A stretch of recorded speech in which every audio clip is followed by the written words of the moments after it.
Great, thanks, Steve. So we are meeting once again, completely remotely. And so I'm going to explain why that is the case. So we are operating under the governor's emergency declaration. And as part of that emergency declaration, the governor has issued emergency orders that allow for public bodies such as ours to meet completely remotely because of the pandemic and the COVID-19 situation. So because of that emergency order, there is no physical location for this meeting this evening. Our business will be conducted completely remotely over Zoom. That is allowed under the emergency order. Other than that change, all the other requirements of RSA 91A or the open meeting law, the right to know law, is being followed. So there will be minutes of this meeting, votes will be taken and recorded. And then the meeting itself is recorded, so so people who aren't live with us this evening are able to watch it. When we do votes, members of the board, they'll all be roll call votes, and so I will call the member's name, they'll repeat their name and then issue their vote. Other than that, we have public comment periods, and we'll be running this meeting like we normally do, except there is no physical location tonight. So with that, we'll move on to any additions or deletions from the agenda by the superintendent. Yes, so we amended the May 7th minutes, and when we get down there, I can explain why. So those were included in the packet. We also included some draft of action items regarding a fund balance encumbrances and a alteration to the bid policy, and an encumbrance action item if the board chooses to set aside funds for learning needs, services, and equipment related to remote learning under the pandemic. So those have now been included. Thank you, Steve. And then any correspondence? There are some correspondence in the folder just regarding the budget, and also regarding, I think, something regarding civil rights and discrimination in our district. I think that the policy subcommittee will use that letter as our work as we work on our anti-discrimination policy. Great, thank you, Steve. And so actually what I should do, give me 1 second here, everybody. I just noticed this wasn't up. Just so we can all see the agenda. So we have a number of minutes to approve this evening, and some of them are from a few months ago. And so I'm going to ask Steve if he wants to speak to the minutes and then the changes that you referred to just a moment ago. Sure, and my appreciation to the board for the willing to reauthorize some action items and reapprove the minutes. So this list, a few of these minutes go back to the May 7th board meeting. And if you remember the May 7th board meeting, the meeting was posted at 2 sites. The agenda was posted at 2 sites, and without the remote action notice on it. It was sent, the email was sent with remote access information to all the listservs, the district and all the community listservs, and the agenda was posted on the website. But on May 7th, I omitted the Zoom information. And so there was some concern expressed that night, May 7th. I did, and I continue to apologize for that oversight. We have changed our procedures. We have internal controls now, and I actually put the Zoom information on the agenda, so it's automatically posted, and I think we're in a much better place, so I appreciate that. So the concerns about the validity of that meeting, because I omitted the Zoom link, continued. And in discussions with Jim and our attorney, I think the best course of action, I appreciate the board's accommodation, is to reapprove the minutes, minutes from that meeting, as well as the 2 material action items, which was the teacher slate and the nomination of the new Harold Martin School teacher. The renomination at a properly posted meeting will put any concerns to bed for that. And also, it's very important, I think, on the May 7th minutes, that they are now reflected that it was a mistake by me. I did take responsibility, and we have put forth internal controls. So the minutes are reauthorized and 2 action items are reauthorized, and we now have multiple internal controls to ensure the Zoom link as well as the postings occur. So I appreciate the board's indulgence and commit to continually improving our practice. Thanks, Steve. Are there any questions about this before we go through the minutes? I just want to make sure everybody's clear on why they're back on the agenda and why we're voting on them again. Any questions? All right, so seeing none, I would ask if there's a motion for the Hopkinton School Board to approve the minutes of the non-public session held on April 16th, 2020. So moved. Is there a second? Second. Thank you. Any discussion? So it will be a roll call. So we'll start with Norm. Norm Gupel is a yes. Seth? Seth A. Frame, yes. Rob? Rob Nato, yes. Andrea? Andrea Folsom, yes. And Jim O'Brien is a yes. So those minutes are approved 5-0. Is there a motion for the Hopkinton School Board to approve the minutes of the regular school board meeting held on April 23rd, 2020? So moved. Second. Any discussion? Hearing none. Norm? Norm Gupel is a yes. Seth? Seth A. Frame, yes. Rob? Rob Nato, yes. Andrea? Andrea Folsom, yes. And Jim O'Brien is a yes. So those minutes are approved 5-0. Is there a motion for the Hopkinton School Board to approve the minutes of the non-public session held on April 30th, 2020? So moved. Second. Any discussion? Hearing none. We'll start with Andrea this time. Andrea Folsom, yes. Rob? Rob Nato, yes. Seth? Seth A. Frame, yes. And Norm? Norm Gupel, yes. And Jim O'Brien is yes. And finally, on our list of minutes, is there a motion for the Hopkinton School Board to approve the revised minutes of the regular board meeting held on May 21st, 2020? So moved. Second. Any discussion? Hearing none. Andrea? Andrea Folsom, yes. Rob? Rob Nato, yes. Seth? Seth A. Frame, yes. Norm? Norm Gupel, yes. And Jim O'Brien is a yes, so those minutes are approved 5-0. Steve, thank you for the explanation and for bringing these back on to our agenda. We appreciate it. So our next item is public comment. This is our first opportunity for public comment. There is an additional public comment at the end of our meeting for those who wish to provide it. And I would just ask if you are attending this meeting and you wish to provide those comments, at the bottom of your screen, there's a raise hand button. If you would just click on that, that will let us know that you wish to provide comments, and the magic of Zoom will allow you to provide those comments to us.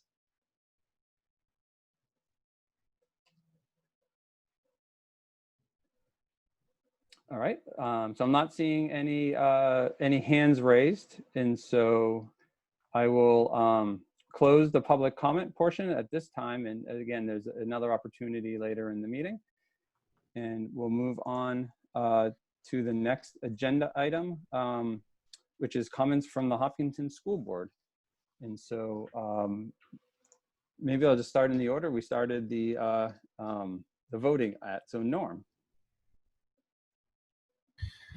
Thanks, Jim. So tonight is an interesting night for the board. Tonight we discuss where we're going with the unreserved balance.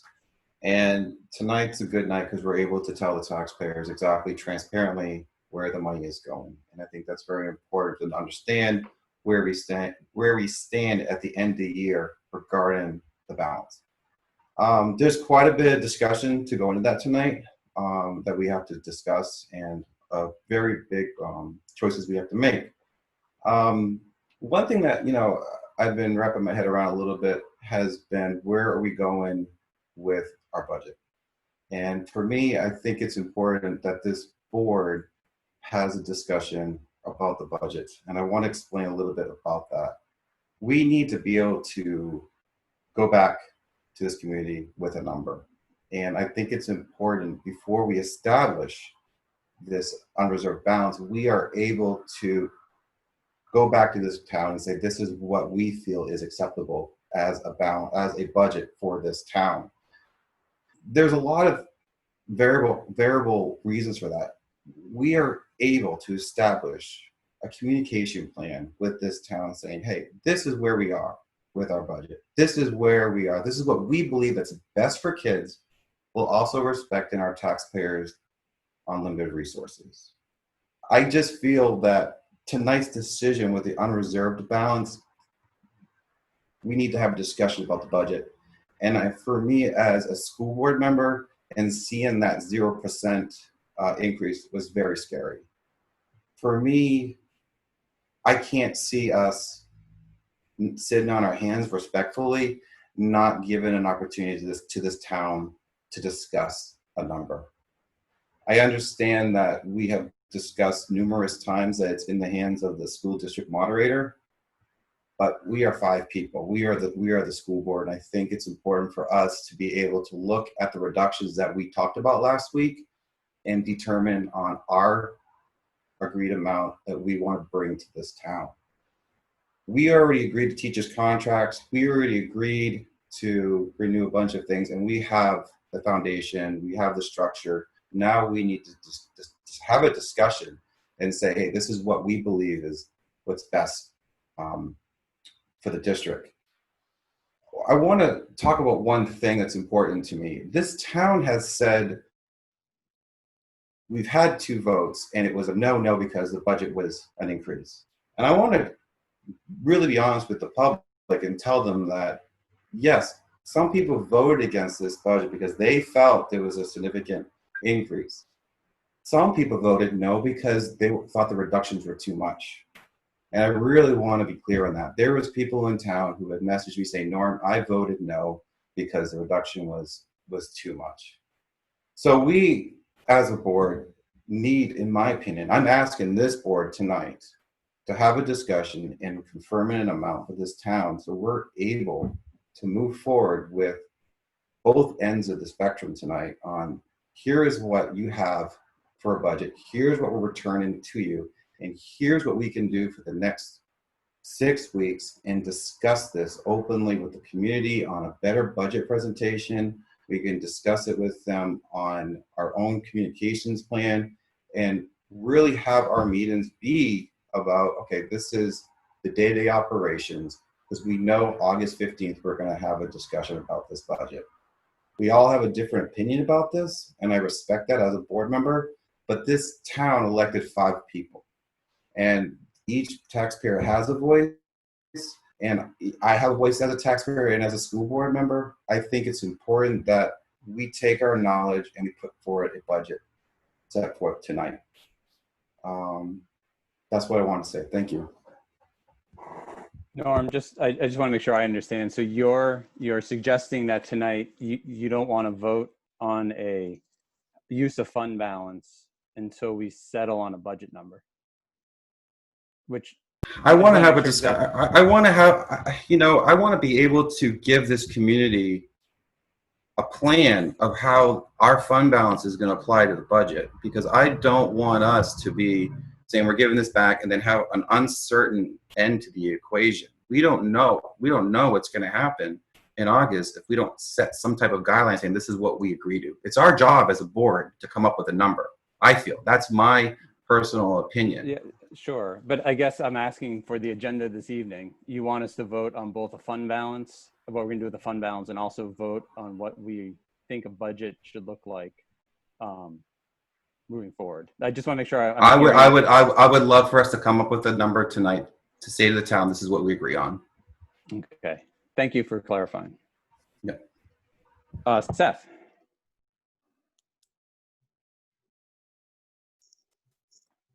Muted.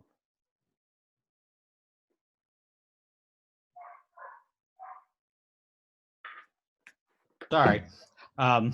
There we go. As I've been thinking about the budget issue, we have 2 issues, it seems to me. We have to agree to a budget that will go into effect July 1st and carry us until whenever the town decides on the budget for the next year. And that will be pursuant to the governor's executive order.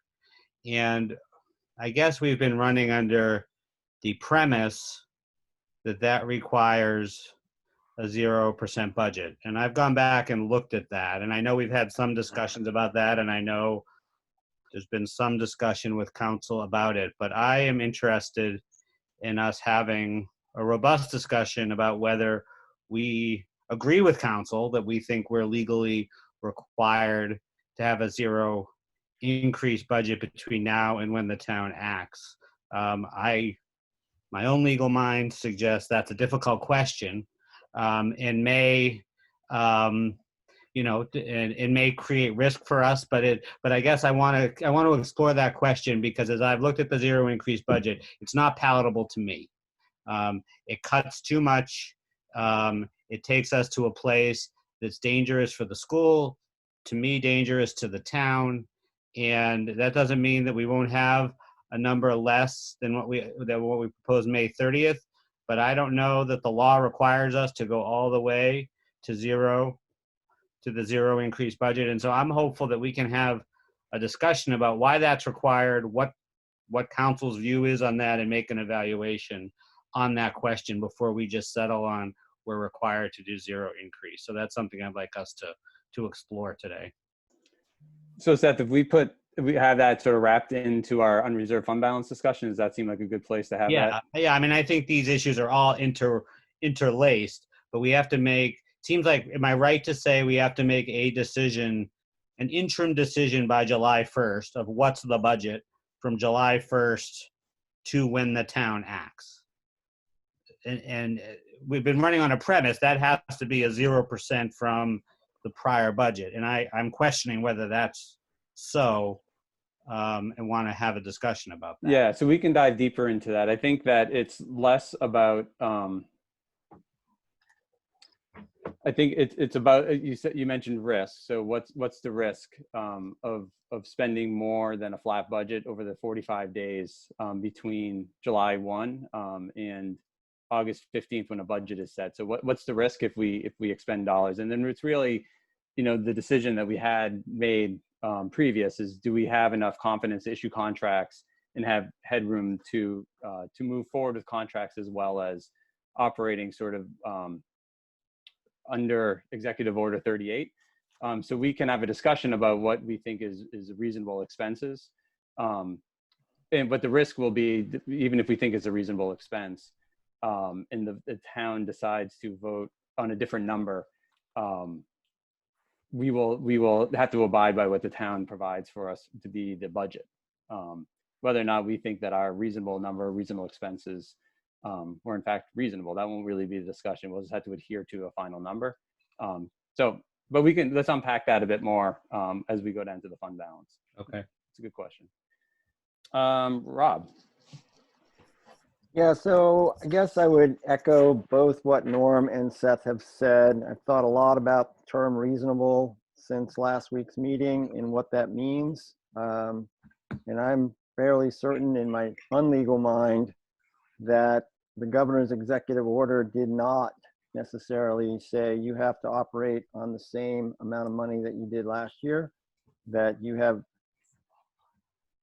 items that you are going to expend, and that also includes things that are non-discretionary and inflationary, and that he would not have said this executive order is also asking you to eviscerate program in order to get your budget to that number. My concern is the word reasonable perhaps brings some people to the idea that the flat budget is reasonable. And in my view, it is absolutely not reasonable. What we talked about last week in terms of what would be cut is an absolute worst case scenario. And I think it starts to send Hopkinton School District down a road that we don't want to be on, even for folks who think they want to be on that road. Because once we begin to do that, and if we're going to cut our budget to make a number, and then next year we have some inflationary pressure and we have to eviscerate more program, the quality of our schools becomes such that people don't want to live here. And then if you play that out for a number of years, you're going to be in a scenario where home values will fall, the tax rate will have to go up to meet that. You may be paying the same taxes as a result of that math equation, but the equity in your home goes down. it's not a pretty picture. So I really think that when people think about flat budget, you really have to sort of play out all of the economic engines that will occur over a course of years to do that. There's concern about risk. I would like to hear from our legal counsel directly in terms of how his interpretation of that came. In fact, something that we could discuss at our next meeting, that would be great. And I think the rest of what I have to say on this issue, I'll just leave to when we get to the actual agenda item. And Andrea. All right, well, lots has been said already. Not so that I don't echo what my three previous board members have said. The one additional thing that I kind of wanted to touch on is I've heard a lot about what folks envision the role of the school board being. And I've heard some people feel that it is to uphold sort of the will of the voters, and others have said that it is to just put students first 100% of the time. And, you know, I really feel that it's important for folks to understand that our role as school board members is a both and. You know, ultimately, we are charged as adults, as trustees, with the educational well-being and emotional well-being, I would say, of our students, who are too young to vote. We are charged with their well-being. Now, we also need to take into account the economic realities that we are facing. And we are, of course, we're members of this community. We are not naive or untouched by what has been happening. So as I move forward as a board member, you know, I am really looking at what decisions am I making have the greatest impact on our students, both positively and negatively, and what is the economic fallout of that, both positively and negatively. And I think, as we saw last week, when we were looking at all of the things that we are going to potentially cut if it comes to reducing our budget down to what it was last year, which ultimately would be doing less with less. I know we like to think that we can do more with less, but it's just not reality. We would be doing less with less. I think it was sobering for many of us. It was something that we saw coming, but putting it all out there, I think, really highlights the fact that for what could end up being a smaller economic impact would have a huge educational impact. And as someone who has been charged with the educational well-being of our children, I'm not comfortable with that. So that's where I'm coming from today. Thanks, Andrea. So I've been reflecting actually over the past week or so on Seth's letter and remarks that he made at the beginning of our last meeting. In the line, I'm not going to I'll paraphrase rather than trying to repeat verbatim what Seth said. But you know, I think he said that, you know, the budget is our problem. It's our problem to solve, but it's not a battle. Something along those lines. He said it much more poetically than I just did. And I've been thinking about that a lot because, you know, to me, the budget is something. It's a challenge. We're in challenging times, and in each year, the budget's a problem, and it's a problem for the school board and then for the community to deliberate and to solve. And we've been doing this, you know, on the school side for many years, and on the municipal side for many years, and we're going to pass budgets and debate budgets on the school side for many years to come, as well as on the town side for many years to come. So this problem that we're trying to resolve here isn't new. You know, circumstances under which we're trying to resolve this problem is new. We're doing it by Zoom. Our annual district meeting, which normally we do in person and we deliberate, we tried to re-engineer and do that over Zoom over a couple sessions. And rather than voting in person, we tried to mirror that by voting and drive-through. So, you know, the challenge is similar to what we've resolved in previous years, but the difference, at least the difference that I'm experiencing, is the battle. And the part that Seth brought up, you know, this doesn't have to be a battle. We have a process in which we resolve our budget issues. but it feels to me like the tone in the community is less about the budget. It's less about the dollars and cents. And it's less about the challenge and the opportunities to resolve that. And instead, the tone has become something different.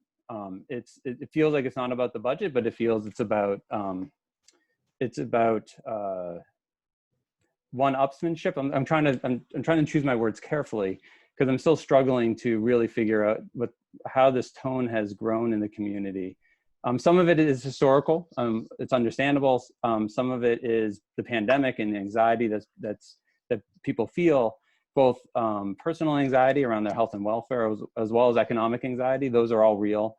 I'm not trying to dismiss those.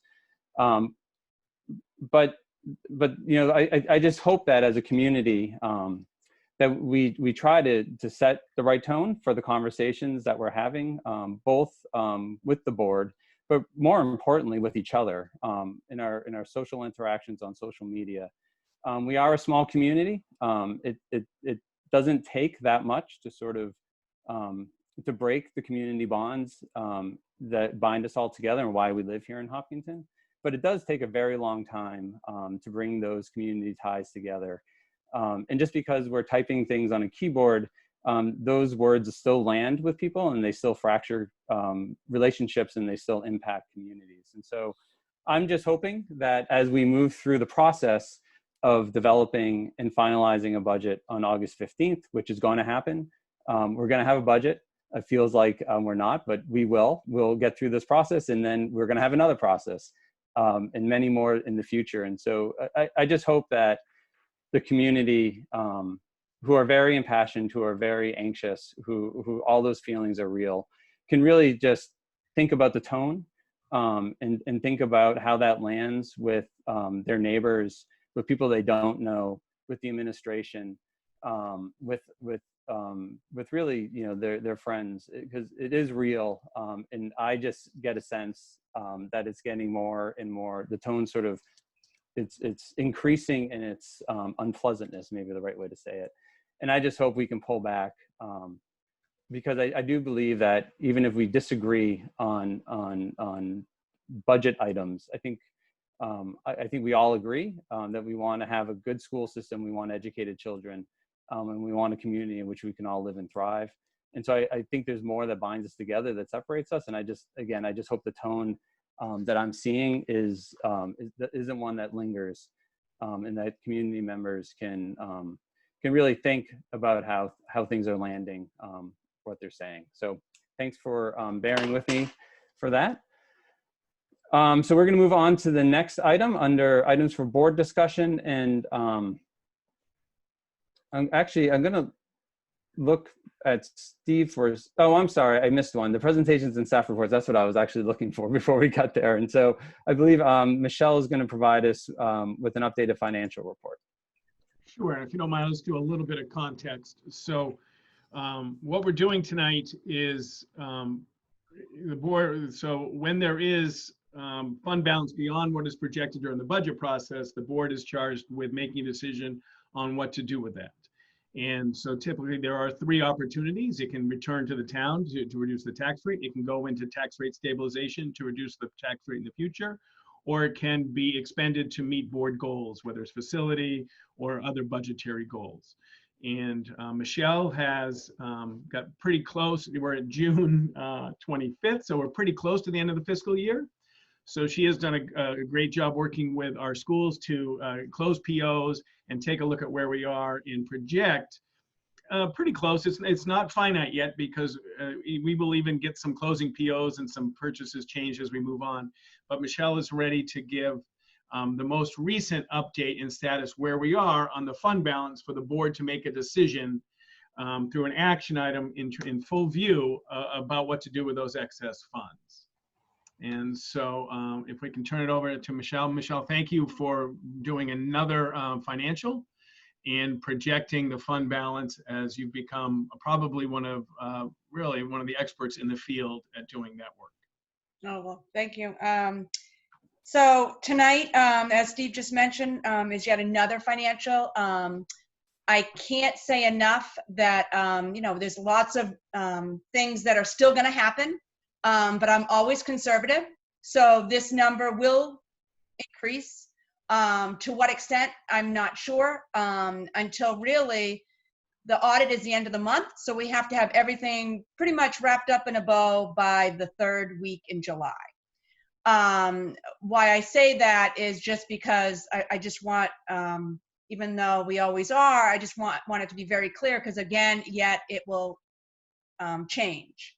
Another thing I just thought I'd point out is I'm trying to do a good job about, because we've never had a remote learning situation where we actually maybe want to quantify what those savings are. And so there's some items that if a bill is getting paid and I'm not physically doing the closing of a PO, it could release money that I don't become aware of until after financials. So I just want people to be very aware that I'm trying to do the best I can with what I know at a certain snapshot of time.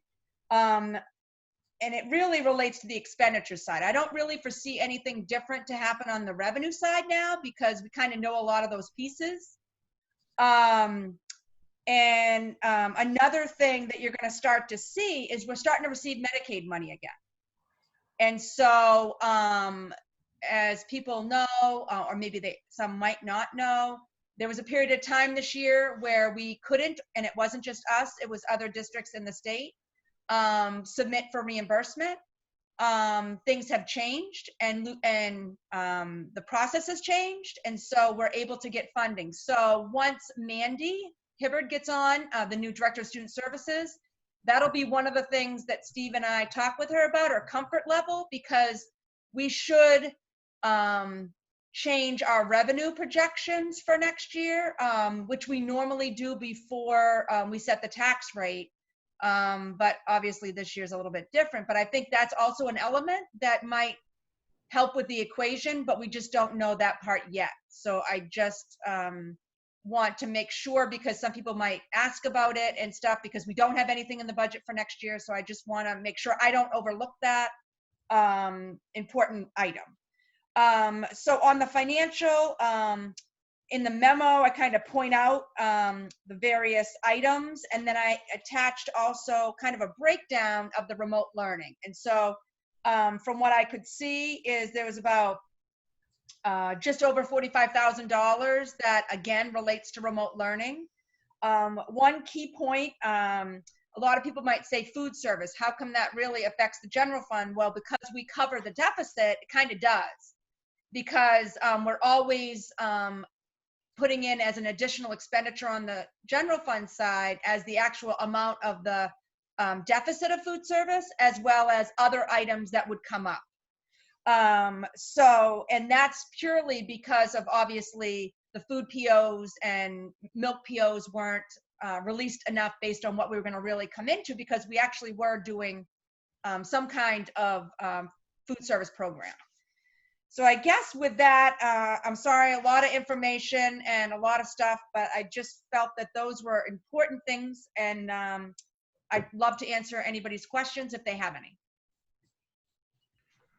So the Thanks, new Michelle. number is just under 700,000, right? 750,000, Michelle? Right, it's just under it's 747,000 and change. So Jim, is it all right if I slide into the next component of this, or do you want? Well, before you do, Steve, I just want to make sure if anybody has any questions for Michelle. I guess, Michelle, my question would be around on the revenue piece that you talked about, the Medicaid for school. Can you unpack that just a little bit? I think for some of us who may have not heard of that before, or sort of how the money's coming back, and what your expectations are for, and I'm not going to hold you into anything, I guess, and like what you think is going to happen and what the scale of some of the revenue might be versus what we, I guess, knew or thought we knew, when we set the budget in that line item. Yeah, sure. So originally, back, let's just use a year plus ago, we provide services to some children that qualify for Medicaid, and with proper documentation can get reimbursed for some of those services.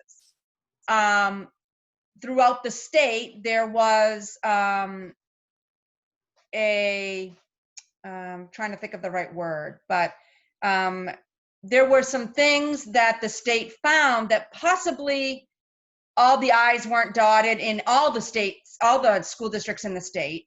And there really was some doctor language and stuff that some thought of differently. So really we had to stop, hold the presses, and really look at everything and make sure everybody understood things. And then if we needed like doctor's orders, where normally we go based on licensed providers, then we would have to look to accommodate that. So we have, for some of the items, we use MSB, is a multi-state billing, is a lot of school districts in the state use them to do the billing to Medicaid for us. We provide the forms, but they also provided a service that there could be a doctor, if it is required to, do the order so that we wouldn't ourselves. Quite honestly, there was, I think Oyster River School District was one of them that actually, I think, hired a doctor to be the one signing off on orders so that they could do this sooner. So anyways, a lot of things have changed. I wish I knew more about what I anticipate for the future, because there's still some things that aren't quite the way it was as of before.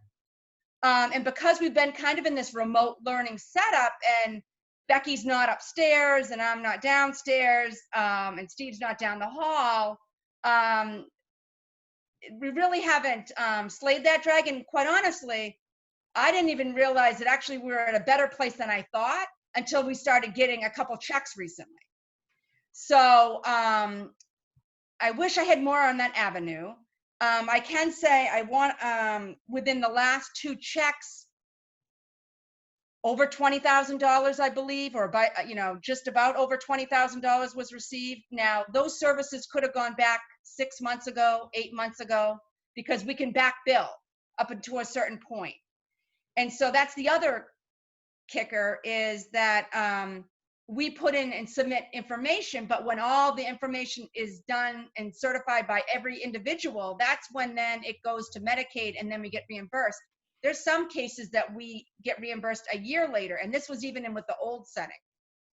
So that's why it's always never been something that I felt 100% comfortable on, because we never know if there's something still in limbo land that might come through. So I'm sorry that that might not be more information than what you were looking, but I would hope that in the very near future that we would have more, the clouds would lift in that area, I'd say. No, that's helpful. And I know this is something that, we've talked about before, and Becky had talked a lot to us before. So it's good to see that there's movement in the positive direction on this issue, rather than being stuck or being faced with another year where we're not billing and able to get reimbursed. So it sounds positive, and so it's sort of a wait and see for how positive it will be. All right, that's great. Thank you, Michelle. Any other questions for Michelle on the financials? All right, Steve, you're up. I'm sorry to cut you off before. Andrea had her hand up. Oh, I'm sorry, I didn't see that. Andrea. This is kind of a little bit of a 2-part, sort of going back to the Medicaid change. I believe part of the issue was that some of our providers have their license through the Department of Education, and then others have their license through the Department of Revenue. I believe it's here, or the licensing department. Yep. And I know that there had been a change saying that they were only going to reimburse Medicaid for folks who had their license through the licensing board and not through the DOE. So I guess my question wouldn't necessarily be for Michelle, but it would be for Steve / to Mandy, is whether or not that's been changed permanently, because I just think that does not need to be an answer right now question at all. But I believe it was a licensing issue was the main reason why we were no longer able to bill, and then just medical billing in general. You're doing great. So for example, Dr. Caldwell, our school psychologist, has submitted the paperwork to be credentialed by the Health and Human Services. So we will have dual license and we can bill on his credential.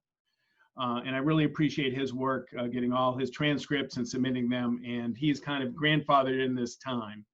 And then we're using, as Michelle alluded to, we're using an organization out of Claremont, which, because we're so small, they have in-house credentialed people that review our IEPs and can sign off on them. So we are implementing through the change in policy, and we appreciate the legislature working together. This was actually bipartisan, working together to support schools, making sure we can be reimbursed with Medicaid to schools. So some of this is in-house, we have changed the credential, and some of this is how we contract with an organization that provides the credentials that we need. Fantastic, thanks. And then I guess, so my question to Michelle would just be, you mentioned that with the Medicaid, with us getting this Medicaid, it would be changing revenue, which could change things. And I just was wondering if you could speak a little bit more to that piece. Sure. Right now, we don't have anything budgeted as a revenue item. So what that would mean is that if the board decides before or after August 15th, my gut would be it would decide before, because we would give the information, that it would reduce the impact of the increase to our budget. Because of the, like an example would be, let's just say $10,000 was 1 penny. Then that would, if we use $10,000, then we reduce by another penny. Would just be like a basic explanation to try to understand on that. So I hope that helped. Yeah, that's perfect. Thank you. Thanks, Andrea. Any other questions for Michelle? All right, Steve, now you're up. Sure, thank you, and Michelle, thanks, and kick me remotely under the table if there's anything that so just a little bit where we were. So for the May 30th budget that this board put together and went to May 30th, the board proposed a draft of what we could do with then. What we had was $650,000 in fund balance. So we originally put $150,000 in fund balance as revenue. We had $240,000 for remote learning. We had talked about putting $220,000 into tax rate stabilization. And we talked about setting $40,000 aside for unobligated. We weren't sure what we would need it for, but regarding remote learning or the return to school. So because we increased the revenue of $240,000, that combined with changes in the expense side, the May 30th proposal that this board put together reduced the tax rate by a penny. And so that's the history where we come. And now that was May 30th. We've got another month or so going. And now through Michelle's hard work, we now know that we have just about another $100,000 beyond the $650 that the board worked and proposed and configured at the May 30th meeting. So a couple of things. As Michelle alluded to, there's still going to be some open POs that are going to close. There's some revenue she's allocated already for Medicaid. And we have a cap on the tax rate stabilization fund based on 2% or so of the net assessment. And that's about $376,000. We have right now about $150,000 or so, $156,000. So Michelle and I met today, and we talk a lot about this work. So putting money aside in the tax rate stabilization fund is a good thing. It evens out the tax rate, and the town charged the board to do that at a vote, very specific article years ago. So the most we can put is 376. So I'm advocating that and now with this new funds, we look at it today about a 200,000 contribution there. That gives about a $20,000 worth of headroom that if we come in a month right before the audit, there's another $10,000, we can increase that and we'd still have a little bit of room. So that's 20,000. And then we have about the $100,000 that Michelle has determined as increased unreserved fund balance. So the board has a lot of choices tonight. One of which is, what do you consider the $390,000 that the board committed at the May 30 budget to reduce the tax rate? That would go straight to reduce the tax rate. And so any changes in that number would impact the tax impact, as Michelle just alluded to, to any next iteration of the budget that this board puts together. And what I've learned from Michelle in the last few years is, yes, we have expenses and yes, we have revenue, but what most people want to know is, how does this impact my taxes? And that's with the tax rate impact of both coming together, revenue and expense. And I know there was a lot of talk about a flat budget, but that was rare compared to all the discussions I've been with people in the past. Steve, what's going to happen on our tax bill? And one thing that Michelle, even before I got to the seat, and what I've learned from Michelle and the board is, what we say on that tax bill, if it's going to go up a nickel, we want to meet that. We don't want people in the budget process to ever be surprised at tax setting, like, oh, the board committed, a tax of a dime. We don't want to go above that dime, because we think that really doesn't allow people to plan, and we lose faith. That why would you believe the board, Michelle and Steve, if what we say isn't true? And in all our time together, we've either met or exceeded our estimate for the impact on your taxes. And so sometimes we've had to freeze the budget because we had unanticipated expenditures, but we had to meet that goal, and we froze the budget and made sure at that tax bill it wasn't above what the board wanted. So tonight, there's $100,000 plus 20, $120,000 if the board, and my recommendation, Michelle and I today, recommendation is we maintain the $390,000 tax impact or tax return and hold that, so any budget that goes beyond that doesn't impact the amount of taxes that they're paying. It's the board's choice. But what Michelle and I, we've been doing this a little time. When we say 150, we want to meet 150. When we say 390, we want to meet 390. We want to be able to have the community trust those values. But it is absolutely within the board purview to adjust that 390 tonight. But if you hold the 390, then there's $120,000 that the board has a decision to make about the fund balance. And there's a memo that I put together. So there's really a couple of different ways to use this money. One is which is to take a look at expenditures in FY21 and to see if you would like increase, because these are extraordinary times. And flexibility and not knowing not to have a budget. Usually we do this when we have a budget. This is the first time we've ever done this without a budget. So there's $100,000 in technology equipment. Chromebooks, laptops, a lab replacement, and interactive whiteboards, that the board could take $100,000 and purchase those equipment. Matt has got 3 bids. The bids are, 3 quotes. Michelle's 3 quotes, because we didn't do a formal RFP, but we have 3 quotes of vendors that we've used within the last 5 years. So we like their product, and the board could allocate or encumber $100,000 for technology equipment. That would put an opening in FY21 for the board to use in any manner it fit. So there's other ways. So one is to buy equipment, and the board has done that in the past. The other is take a look at high repairs or maintenance items. And we've had lots of talk about the elevator repair, the Stanley elevator repair at the high school, which was found in this spring. So that's $92,000. The board could say, you know what, Steve, we don't want to purchase the technology equipment. We want to take care of the elevator repair. So just so you have your head around where we are with the maintenance trust, there's right now, if you take all the payables and receivables, if you work through all those, there's $334,000. And that including on the first vote, the town did support $142,500 going in the maintenance trust. That did pass. So when you take into account the payables and receivables, we have $334,000 in the maintenance trust.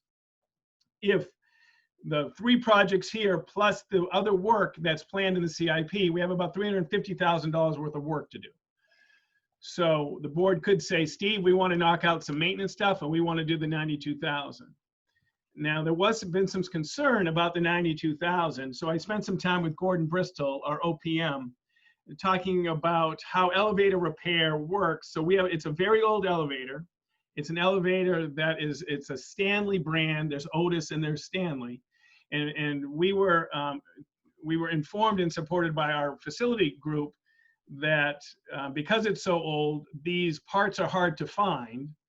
and they're proprietary. So the board could put it out to bid, but according to Gordon Bristol, elevators are very much by brand, and with the age of this and the difficulty, he believes that 92,000 is a good number, but we could repair the elevator. We've also had, since this spring, is our second, one of our partner hot water heaters has gone at the high school. That's up to a $20,000 hit. And then one of the things that Michelle and I were getting, and I'm sure a lot of people are getting a lot of input about returning to work in a pandemic environment.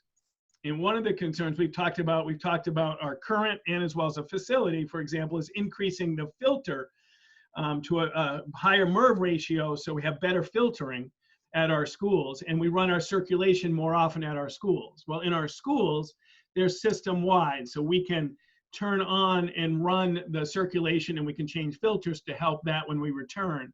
The SAU office has no system air circulation, and with just window units and not good circulation, it's really not best practice. So we have a quote to put in SAU office, air circulation, air conditioning. It would be a split system, ductless split system. It's about up to $17,000. Now would allow for increased circulation at all seasons. It does heat, it does cooling, and it does simply fan work. So to make sure we have proper ventilation when we bring people back to work in the pandemic environment.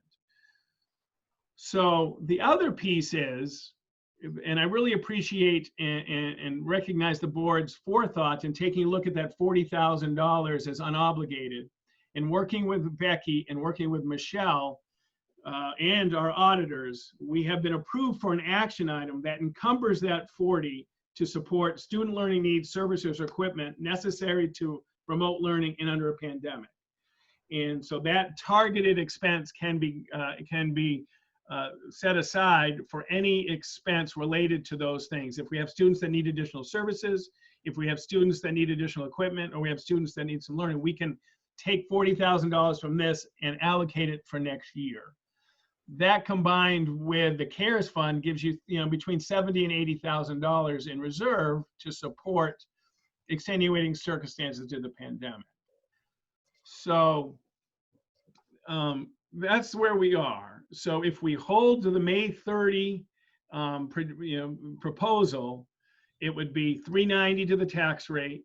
It would be $200 now to the tax rate stabilization fund, giving us a window that if Michelle comes the next 3 weeks and there's $20,000 more, we can put it in there. $40,000 to learning needs, and then $120,000 of new funds that they can allocate to give us some flexibility in FY21 with the purchase of technology, or relieve some pressure on our maintenance trust and take care of some significant maintenance issues. And though that is certainly 100% in the board purview. I hope that was okay. No, that was good, Steve. Can I ask one question? And this is both a you and Michelle question. I just want to make sure we're right. I'm right in this. So if we had another 120,000 and we decided instead to add it, to not spend it on anything, lack of a better term, to not make any of these investments now, and instead that rolled over in the fund balance into revenue for next year.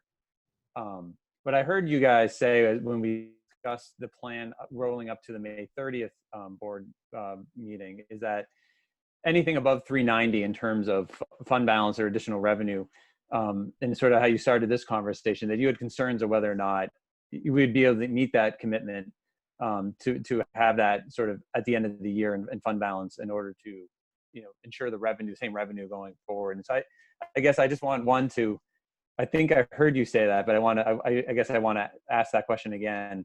Sure. That would be 390 plus 120. So we're talking about, over $400,000. Yeah. So I guess I just want to make sure that that's an accurate statement before I start thinking about how we hop into this next exercise.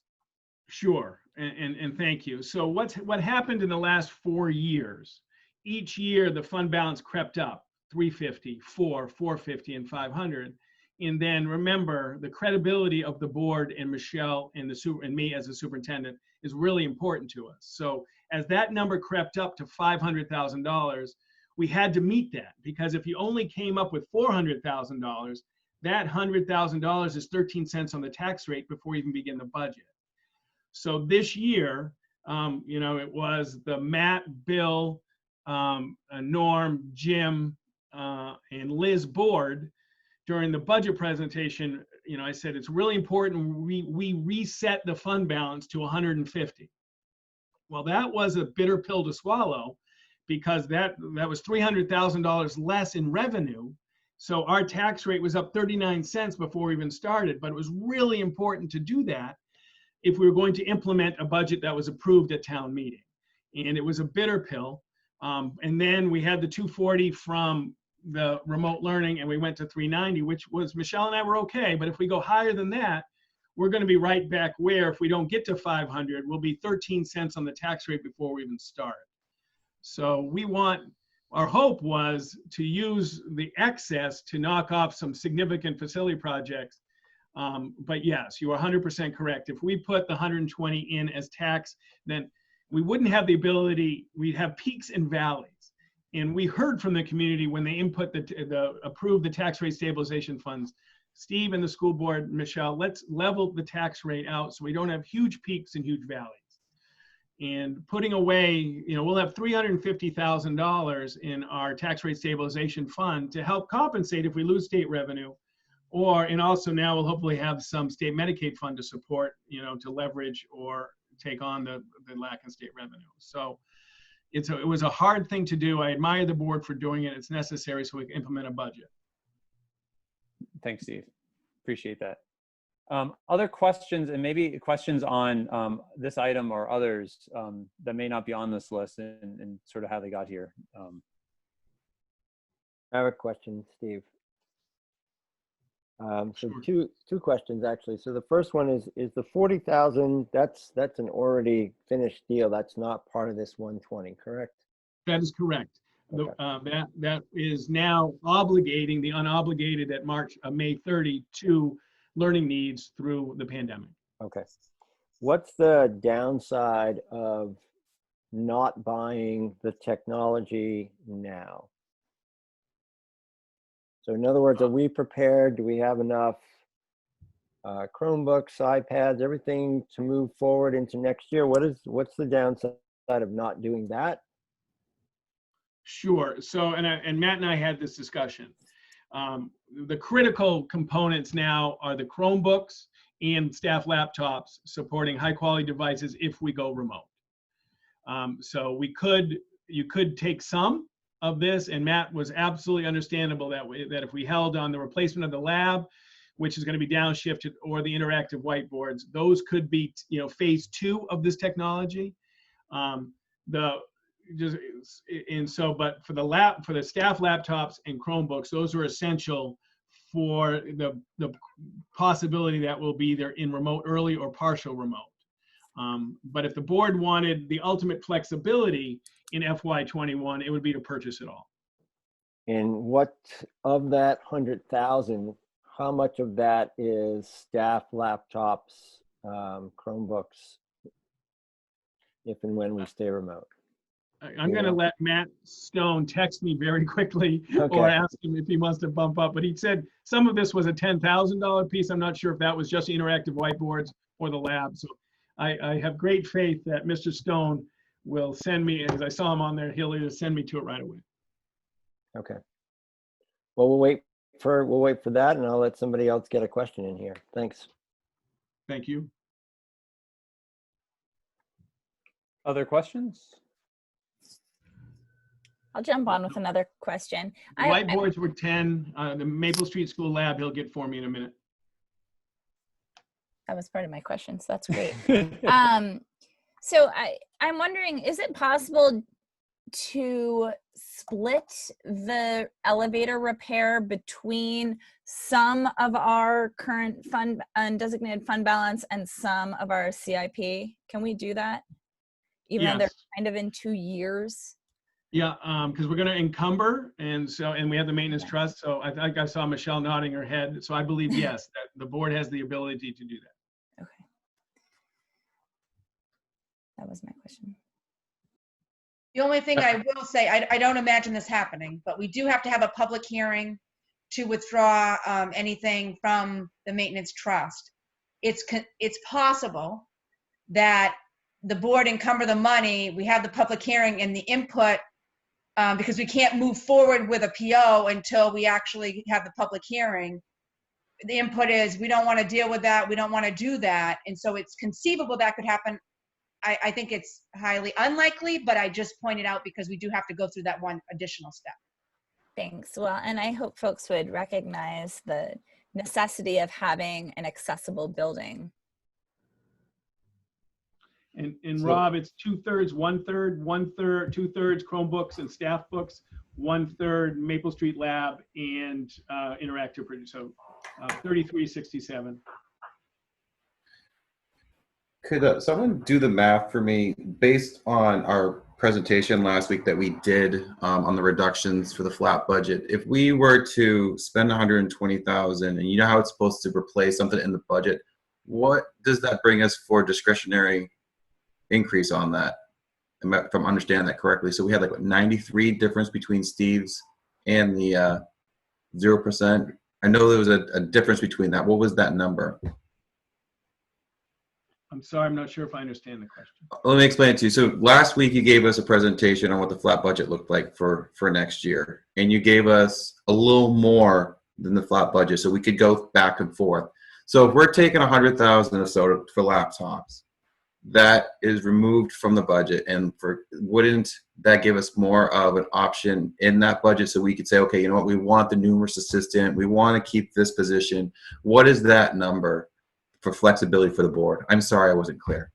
No, that was good. So whatever, for example, if the board did prepay the $100,000, that would open up $100,000 in FY21 to apply to, after the budget, the board could transfer money from that account now into numeracy, into staffing. They could do that. So it is a one-for-one transfer. And that would be the only item on this list that has that, because the elevator and the other items would be capital items. And so those would be out of the maintenance repair account. So it would free up money in the maintenance repair account, but it wouldn't necessarily free up, as you just asked, Norm, money in sort of the operating budget. The only one that does that is the technology, if that makes sense. Well, I don't have a good sense of that, Steve, historically. How flush is our maintenance budget as you perceive needs? I just don't have a good sense of that. The $334,000 is a very strong value. It's as high. It's one of the higher watermarks that we've had in this fund. Last year, Michelle led significant work being done out of the maintenance trust. We met all our goals of work. Having $350,000 of targeted work to do for us with a facility project, that will be very aggressive. I'm not sure we can do all that work, so we would do the most critical pieces. So, I think that if the board, wanted to do the technology and then $20,000 of stuff out of the maintenance fund, I think that would be certainly a legitimate, proper disbursement of this fund. Free up some money, but take care of at least 20,000 of the maintenance trust to give you a little bit of breathing. Okay. And Steve, so if we don't put money into the elevator repair, that is currently a priority in the maintenance fund in the CIP, and that will be taken care of as we move forward into next fiscal year because of the 330 that we have in that account. Is that correct?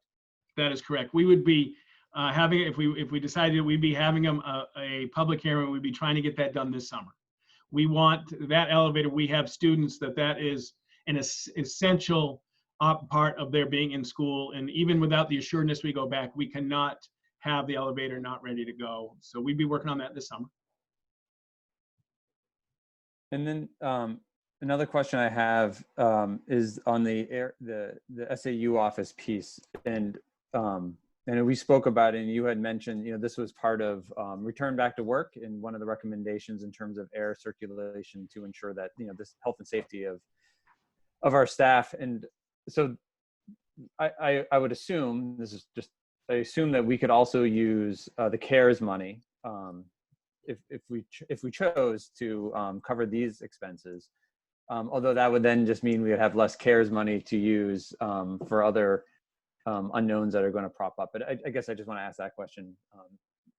So it's in our hands. Yes, and I appreciate, thank you, Michelle, for nodding. I love it when you nod, because then we're both in agreement. But yes, CARES money for improving our conditions. We're working on plexiglass surrounding our office space, but those have been in the SAU office. It really is not a modern, healthy building.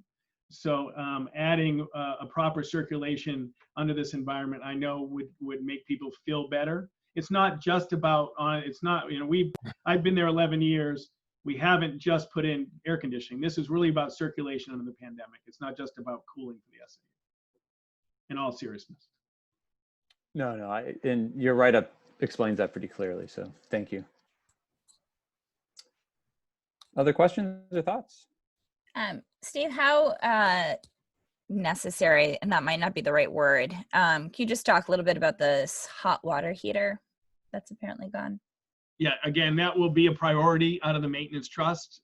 We have, right now in the summer with low load, we have its partner, which is smaller, but when we get back to a school of that size with 600-700 people in there and the needs, we will need its partner. Okay. So that will be completed through the maintenance trust.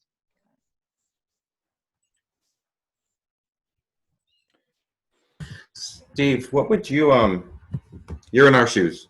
We'll put you in the hot seat. You have $120,000. What would you like to see used with it?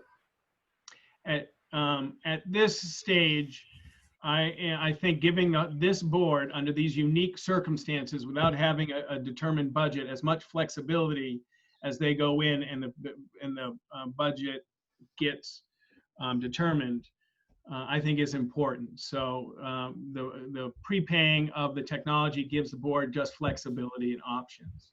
And the combination of adding $20,000 to the maintenance trust gives us breathing room. So I just think there's so much unknown that if the board just really wants to look at some essential program and having some gap within the budget is important. I just think this group of people having purview over some funds at either during the development of the number or post August 15th is important for this board to fulfill its goals and for it to do. So I'm a flexibility guy right now. And I do believe that we have enough and thank you to the town for supporting 142.5, because if we didn't have that support on 16th, was that the 16th, May 16th vote? Having 142.5 pass makes this day possible, because if we didn't have the 142.5, there would be no option or flexibility for the board to implement their goals and their priorities through the use of fund balance. Thanks, Steve. Any more questions on this list or the fund balance right now? I don't have any more questions. Are we going to discuss it now a little bit more or later? Well, I guess that's a question. No, I was hoping to do it now. And what I was hoping to do is maybe walk through some of the decisions that we have that are sort of baked into this to make sure that we're all, I guess we're in agreement, because I do think once we make those obligation decisions, what Steve's putting forward to us is based on a bunch of other assumptions that we want to make sure we agree with those assumptions before we sort of make decisions on obligating funds. So, great. And so the first, I guess, just to hop right in, I mean, the first, we'll start with the lower ones first. So one of the first decisions that sort of feeds into this is the set aside of the $40,000 that we had talked about leading up into the May meeting, that we would set aside for COVID-related activities to sort of to combine up with the CARES Act funding, which would give us around $80,000, give or take, that we have set aside that we could respond to needs associated with COVID. And so the first question is, do we still agree with ourselves that that's a good place to invest some dollars? And I think Steve and Michelle had spoken with our accountant, and so we have an action item that, because it's not a specific, we're not setting it to a specific thing. It's not a PO that we can set aside, but they think that we're safe with this language to kind of set it aside for that use. And so how are people feeling about that? I still think that that's probably a good use of those funds. Yeah, I don't foresee us, I would not bank on us getting additional money. And I think that each school is going to end up bearing the costs related to either additional distance learning and or returning to school looking very, very different. So I think as much as we can set aside now to plan for the future would be prudent. Seems prudent in a completely unknown environment that we're entering into. So I would agree. It's perfect. So the next item would just be the larger dollar amount, so the 390. So that's the additional 240 that we've saved from distance learning that we would apply along with the 150 as revenue for next fiscal year, and that reduces the tax rate. No matter what budget is voted on August 15th, that revenue will be added to the budget. And so want to see how people are feeling about that. Again, that will directly impact sort of the next question that I'm going to ask is around the 120, but the 390 is sort of the big nugget. And that's always been the number we've been working with, right? 390. Well, it's been the number since May. So it was 150. What in the budget that was put forward by the school board and the budget committee both times. Well, the first time had 150, and then this board in our budget presentation for the May 30th vote added the 240 onto that to make it the 390. So the May, okay. And the way I think about that is, we really wanted to add additional money because we recognize what uncertain times we're in and we recognize the economic realities. And we added that money because, and while we were creating a budget that we felt was the best for both our students and our community. And we did that as a way of offsetting, listening to folks saying that they are being impacted by the taxes. And so we did that specifically to decrease taxes on folks so that we could provide our students with the education that we feel, is necessary, is prudent, is good. But at the same time, recognizing that folks are really, some folks are really struggling right now. I think actually all of us are really struggling in one way or another. And this was, in my view, the board's way of saying, we hear that you are struggling. We understand that it is a tax issue. That was what we were hearing a lot of. And so we are going to do this. We are going to raise this and return it to offset those taxes. So I'm personally still comfortable with that. I'm still in favor of what we have put forward.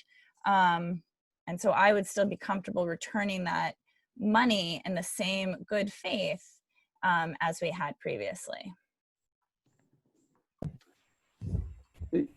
Oh, Norm? Yeah.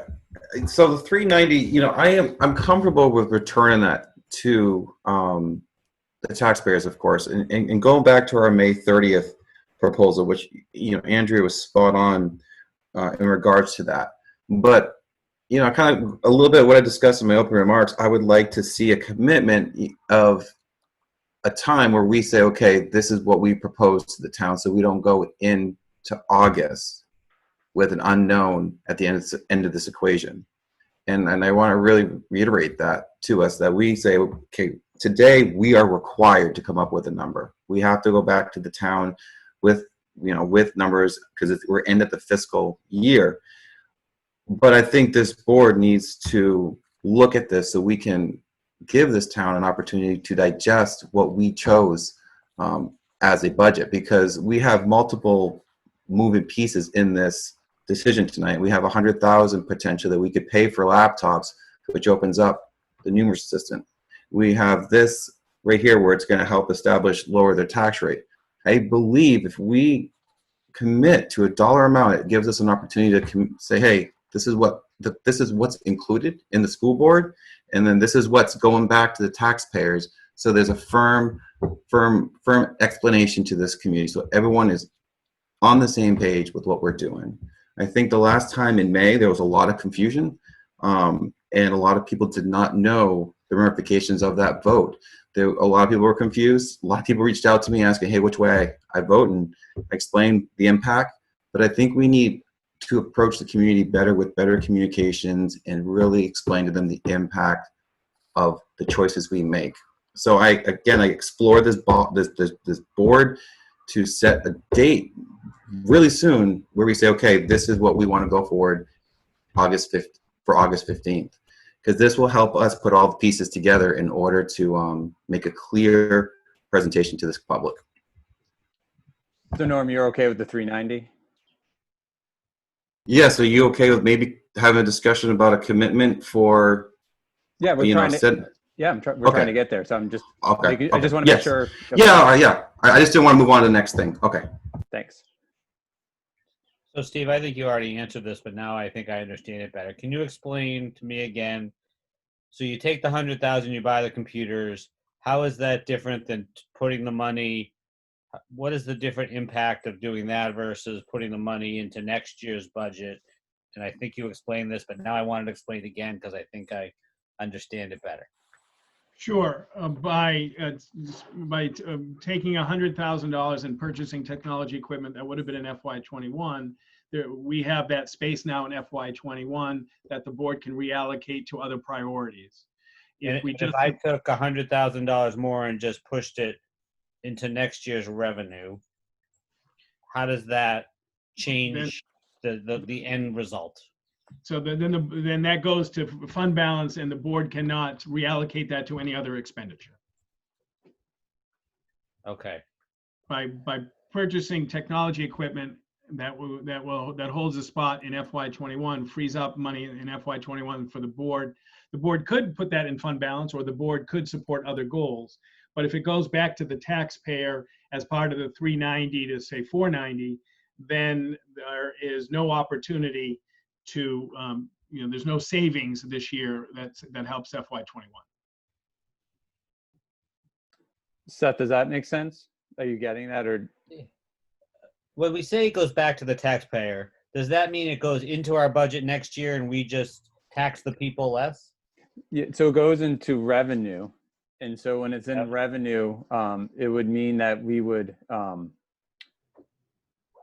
raise less. Yeah, that's right. It would go into revenue. So it would reduce the tax rate by which we would raise revenue. But we would have to manage the budget in order to ensure that we have the 390, the 390 plus the extra 100,000. So the $500,000. We would have to manage the budget to ensure that we have $500,000 at the end of the year for fund balance. I see. Make sure the tax rate. Then so they got to pay it in. Right. Correct. If we don't have that 500,000, then we would have. So by putting it into computers, it would enable us to be more flexible and not, And what I heard from Steve and Michelle is 390 is comfortable in order to manage the budget, to have the 390 left to meet the revenue goal. But above that becomes a concern of how we manage the budget to ensure that. I now understand. Thank you.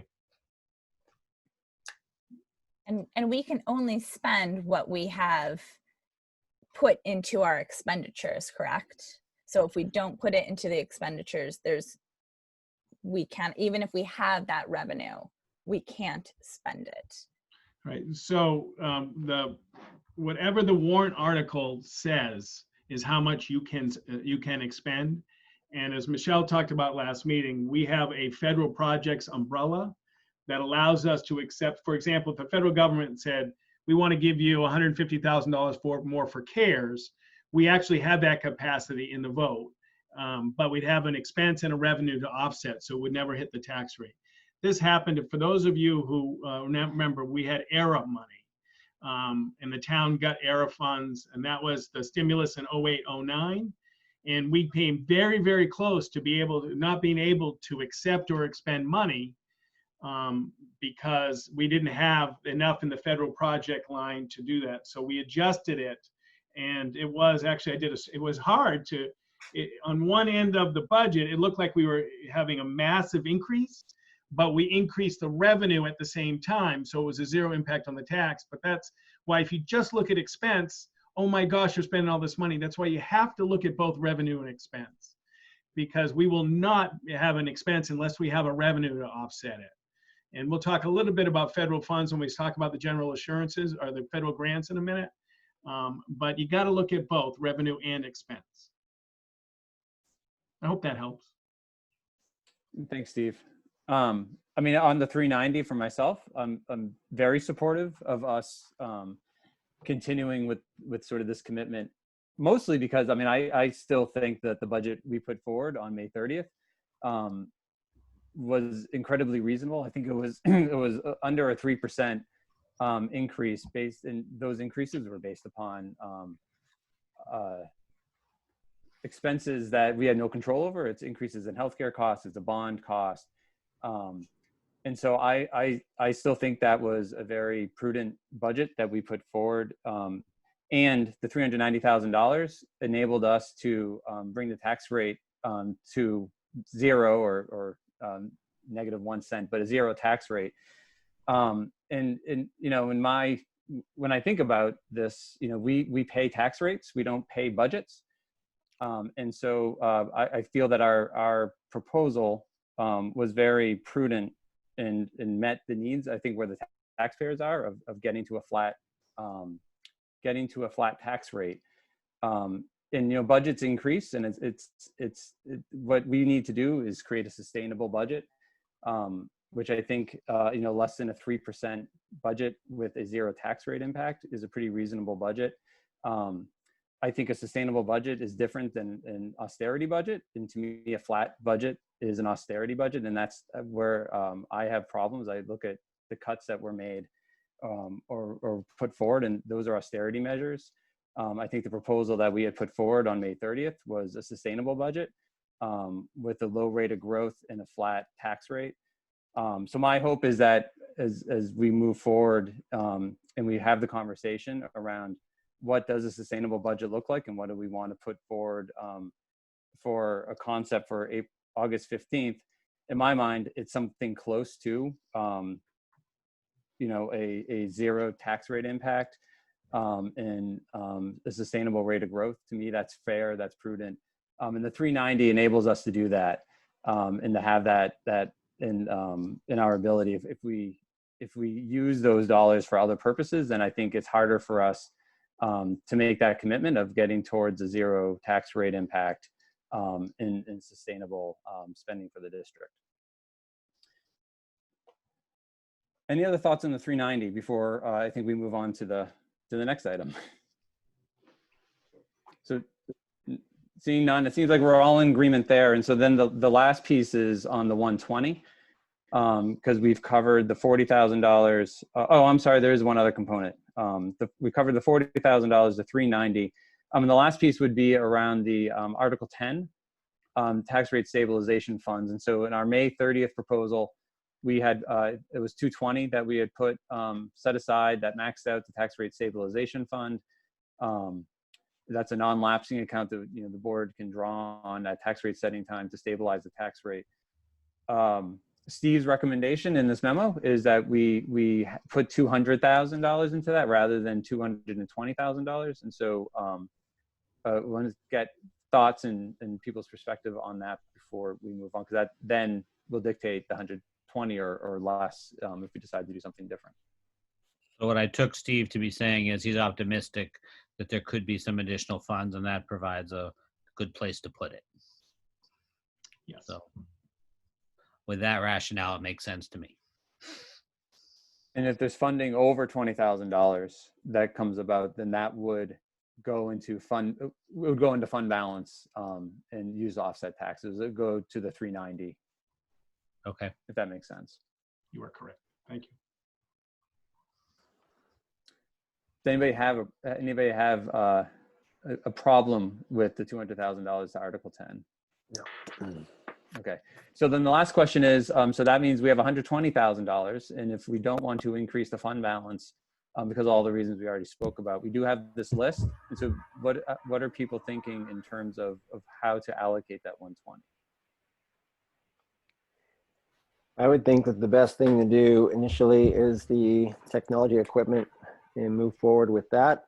I don't know about how to deal with the other $20,000 in terms of what's the most efficient way to use it in terms of the maintenance funds that are available. So I would defer to Steve and Michelle on that. Do we have to make the decision of whether it's the elevator or the hot water heater, or are we just putting it into the maintenance reserve fund for that to be decided as these projects take place? We have to encumber tonight. The maintenance trust can only happen through an article at a school district meeting. So So it's you could go $20,000 somewhere. Efficiently wise, if you do the SAU office, it's one project done, it's one public hearing.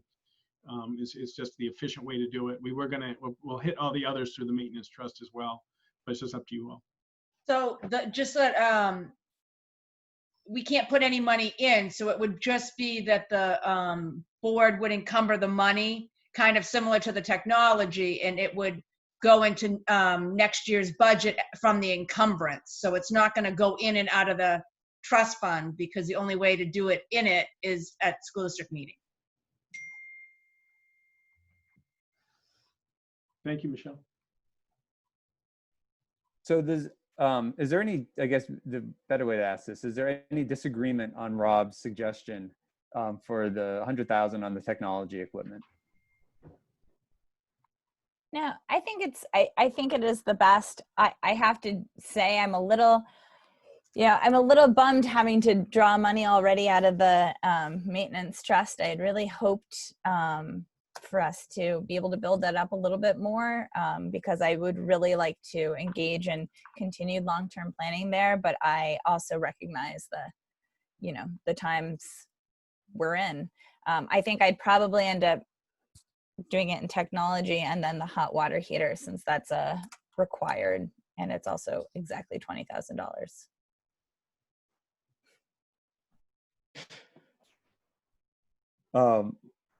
So my only, I agree on the technology piece. I guess I could go with either the hot water or the air conditioning. My only, I kind of like the air conditioning one, only because it, if we expect staff to go back to the SAU office, and some staff I would actually say are, from time to time are in that office doing work that, we want the work situation to be as safe as possible, and that one is directly related to that. And so it feels like that's a good investment, but we could do it through the maintenance trust if we need to as well. So let me be optimistic for a second and play out the idea that we go back to school. We don't have huge costs associated with COVID, and we have $80,000. What happens to that money? So the 40,000, I take it, we can just change our mind and spend it on something else. That's our money, I take it. Well, the 40, if you don't spend it, will go back to fund balance in a future budget. Tonight we're going to encumber it for the purposes of remote learning and the pandemic. So we've set a purpose to it, and so that means we have to do that purpose. But if we don't exhaust it, it will go back as fund balance. And then how about the money that the federal government has provided us? That is, I think we have a year and a half to use that money, and it's very flexible money. So I feel very confident that we will find uses for that money before that expires. Okay. And that's really been the only grant that we've gotten, other than ERA, I think, that you can actually supplant.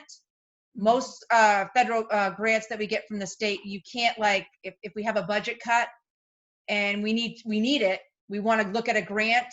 That is kind of what's, if some people don't understand what a supplant is. Whereas the ESSA funds, in essence, if we had to make a cut, we could use it to supplant.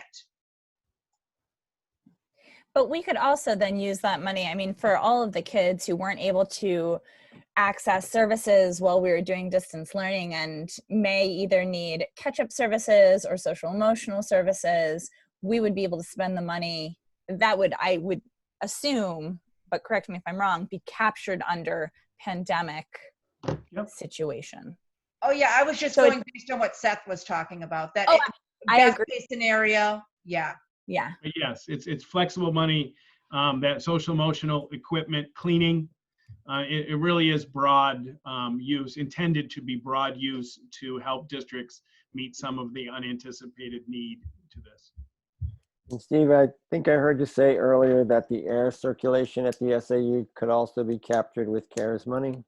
Yes, because it's directly is because coming back to work in a pandemic.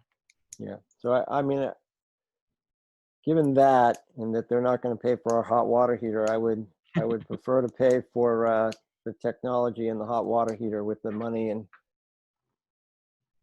use the CARES money for the other. You got it. That'd be my preference. And I would agree with Rob on that too. Technology and the hot water heater. Okay, and my only concern, it's not a concern, I guess, it's on the air circulation. I guess I would rather us not spend the CARES money necessarily on that, because we don't know what other expenses are going to may want to or need to use the CARES money for. And so it may be that we make the decision to use the CARES money. It could also be that we make the decision to use the maintenance, repair, and trust.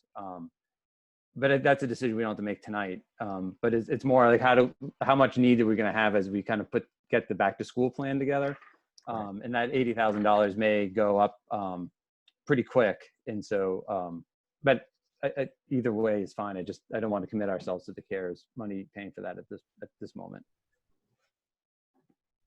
I guess I just like that the hot water heater is exactly $20,000, and so we're really not leaving any money on the table. The power of round numbers. And just to be clear, it's up to, we have a couple of quotes, but we're comfortable with that now. We might leave a little bit on the table. I mean, under that theory, you could apply it to the elevator and just pay the rest from the other, right? I mean, it doesn't really matter. So should we speak about the general concept of where we all feel we should be in terms of a budget number looking ahead to August 15th? Or is that necessary? Can we close up this piece and move on to that? I know it's not on the agenda. Yeah, I think we can close this piece up. And then the two questions I think that we had was the budget number, and then a discussion around I guess the question of the question of reasonableness, but really how much do we want to how much do we want to allow the district to spend between now and August 15th? That's the sort of the question. Yeah, and I guess, on that, Jim, when we say how much we're going to allow them to expend, a lot of those things we wouldn't be expending any money between now and August 15th. Much of what we talked about in terms of all of those cuts last week are decisions that could be made after August 15th. But I think it is more putting forward a number that we as a board say this is what is best for education and is what is fair for taxpayers. So, and maybe there's something there that, I'm not understanding about the number we have to have with the state, but, we don't have to issue plus contracts now. We don't have to issue lots of those contracts. That can be done down the road after that meeting takes place. But we can send a very, very clear message to the community that this is what we support and what we think is the best situation for our schools and our kids. No, I get that. And I guess I just want to make sure that that we're explaining, and maybe it's just a question, like, because I'm hearing two different things. I just want to make sure I understand. So one thing I heard is what does reasonable mean, and how much are we going to allow? And it really is, how much do we want the district to put at risk in terms of spending between July 1 and August 15th? So that's what that's what I first heard you ask. And so, and then that's separate from a discussion on the vote on April 15th on a budget. So And I think, I just want I to make think sure. in fairness, you're misunderstanding what I'm saying on the first order, because I Okay, don't that's helpful think, to me to know, because I think I Yeah. am misunderstanding. yeah, I don't think that's, and Steve, correct me if I'm wrong. So when we're talking about a school year budget for the entire fiscal year, we're not saying that this money is going to be put into action between now and August 15th. But we are saying we project these to be our needs. Those are two very different things. So I don't think that we're taking any risk as a school district by saying this is what we forecast for our budget and what we will need, versus saying we are going to spend that money. That's a very different scenario. And I think that when we talk about, when the executive order says you can go ahead and do what's reasonable, we've done that by issuing contracts to teachers, to support staff, etc. But my concern, Jim, is that there's a perception out there that the reasonable term means flat budget. And that's where we need to go. And I don't think that that is accurate, or the perception that we want out there, that I certainly don't want out there. So I agree wholeheartedly that I don't think anybody on this board believes a flat budget is reasonable and what we want. Nor I don't think that anybody on this board has said that what we want is a flat budget coming out of the August 15th meeting. So I don't think we've been saying that. I think that the executive order from the governor allows us, without a budget, which we currently don't have a budget, we won't have a budget until August 15th. It allows the district to spend up to certain dollar amounts. And so what we've heard from council is that we can defend spending up to last year's budget if there was a challenge to our spending between July 1 and August 15th. And so I think going through the exercise of developing what a flat budget would look like, means that those items that were on a list, for lack of a better term, would be investments that we would ask, or at least we would ask the district not to make between July 1st and August 15th, because we don't have a budget. And so you have to set a spending number somewhere for those months and what would be in and out. And so Steve and Michelle need to run the district, and they need to know what they can expend money on. And so we don't want to be issuing contracts that would lead us through past August 15th without knowing what the budget number is on August 15th. So that's the exercise of going through the flat budget, which is different than what this board wants to advocate for and see passed on an August 15th meeting. So I guess maybe I don't understand. I mean, well, first of all, have there been any discussions with the moderator about the August 15th meeting? Because in the correspondence that I read, I'm already seeing division amongst the community about how that will take place. And I have deep concerns about I'm not in charge of that, but I am concerned about successfully pulling this off in a way that is going to generate sufficient confidence in the community. Have there been any discussions related to that with the moderator? There has been some discussions with the moderator about that, but I don't think the moderator, I don't want to speak for the moderator, but I don't think the moderator has come to, I don't think there's a plan of action yet by which that meeting and how it will be conducted and where and all that. So just playing out, just so I understand what we're doing, let me just play out the worst case scenario. We cannot come to an agreement that we think is valid, or the moderator thinks it will be valid for an August meeting. Then we would have to decide at that point, how are we going to operate under the governor's order for the near future?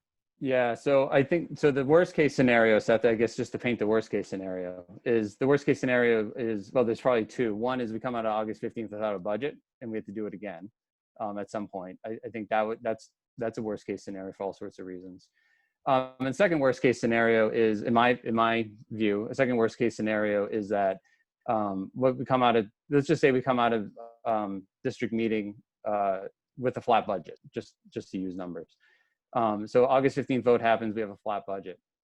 If between now and August 15th, we make expenditures and make commitments to make expenditures. So, just think about this as commitments. Like we move forward with some plus contracts, as Rob said. We allowed the district to move forward, and then the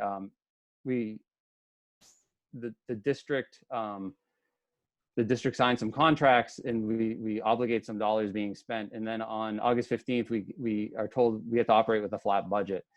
Our options in order to meet that flat budget become less, because we've moved forward with some expenditures that are obligated, that may have been on the flat budget list that we had come up with.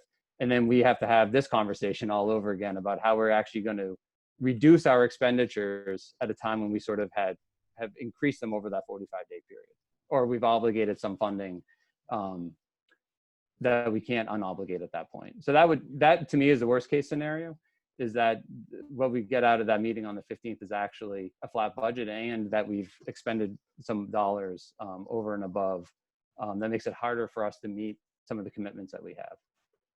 And I guess what I'm saying, Jim, is we can put forward a budget, and we're not going to act on those obligations until after that meeting, but our budget goes forward as what we believe to be best for the district. And much of that comes back to that amended warrant article from May 30th, perhaps with some additions that, over the last few weeks, I think we found a few things that we can probably add to that, but not much, things that are non-programmatic. And I think that is part of what we ought to be doing as a board, and that the community wants to hear. And then we prepare, as Norm stated, to go through what is the realities of that scary budget list or cut list that we went over last week. So we can articulate that clearly as people are going forward. That's where I'm at. So it sounds like this, and I don't want to repeat back, but it sounds like we're all on the same page. I mean, that's what I'm hearing, is that we are saying that we don't want to over obligate ourselves for the next 45 days.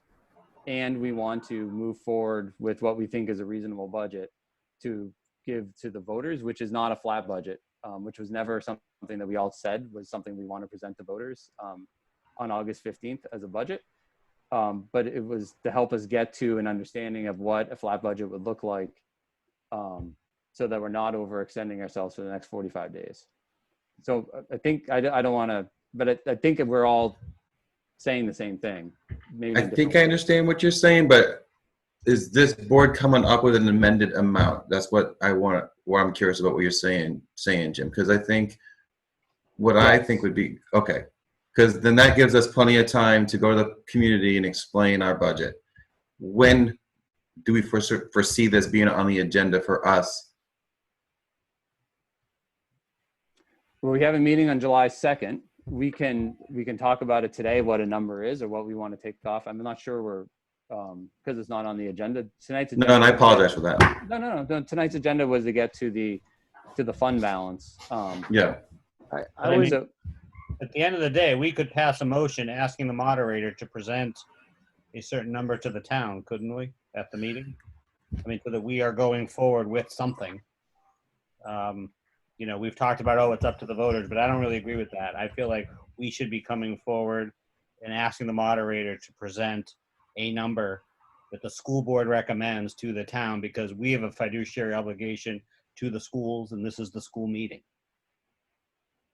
we can pass a budget to ask the moderator to do anything we would like, and it's still going to be up to the moderator to choose. But I do think I realize that, but I do think if the board said that this is the number we would like presented, I guarantee the moderator will consider that number as we move into the meeting. But then I would ask this. Then I would ask this board then to develop some type of communication plan, because 57 people, you know, we need to be able to reach out to that community a lot better so they understand exactly what we're doing. And, you know, we are, you know, all of us are really, you know, have a great idea of what it takes to communicate with our community.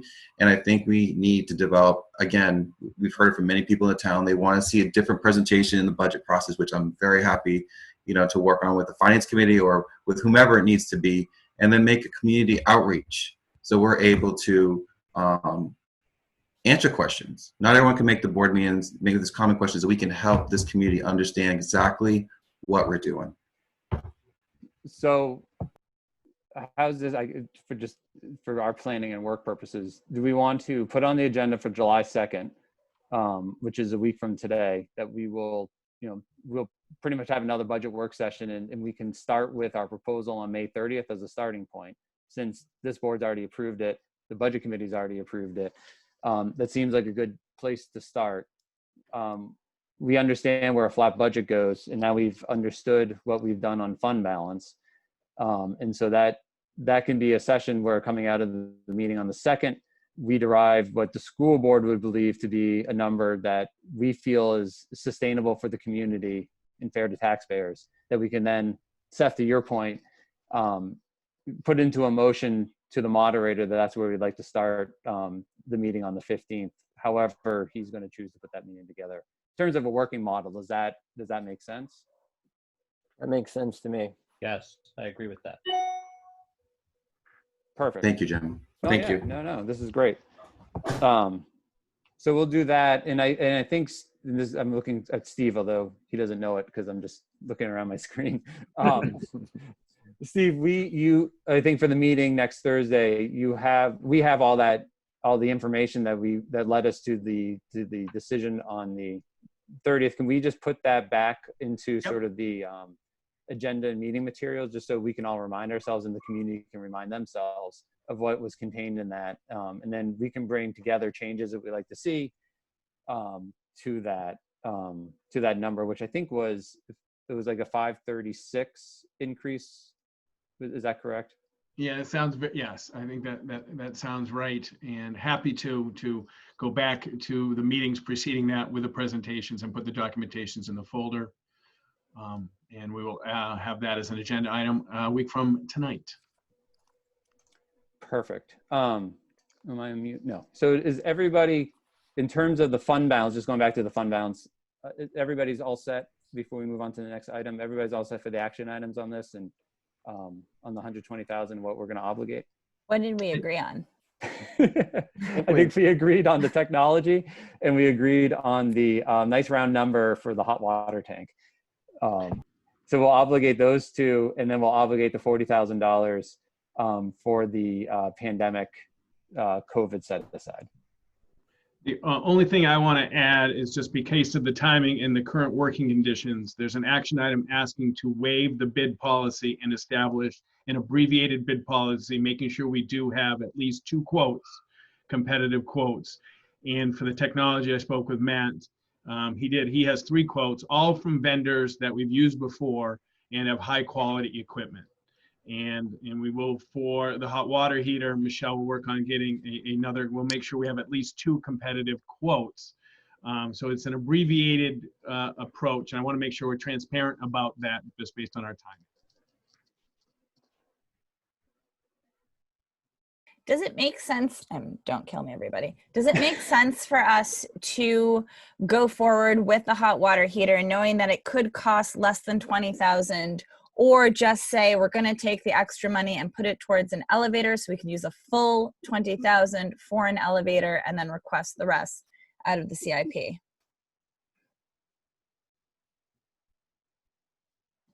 So any money's left over get dedicated towards elevator repair.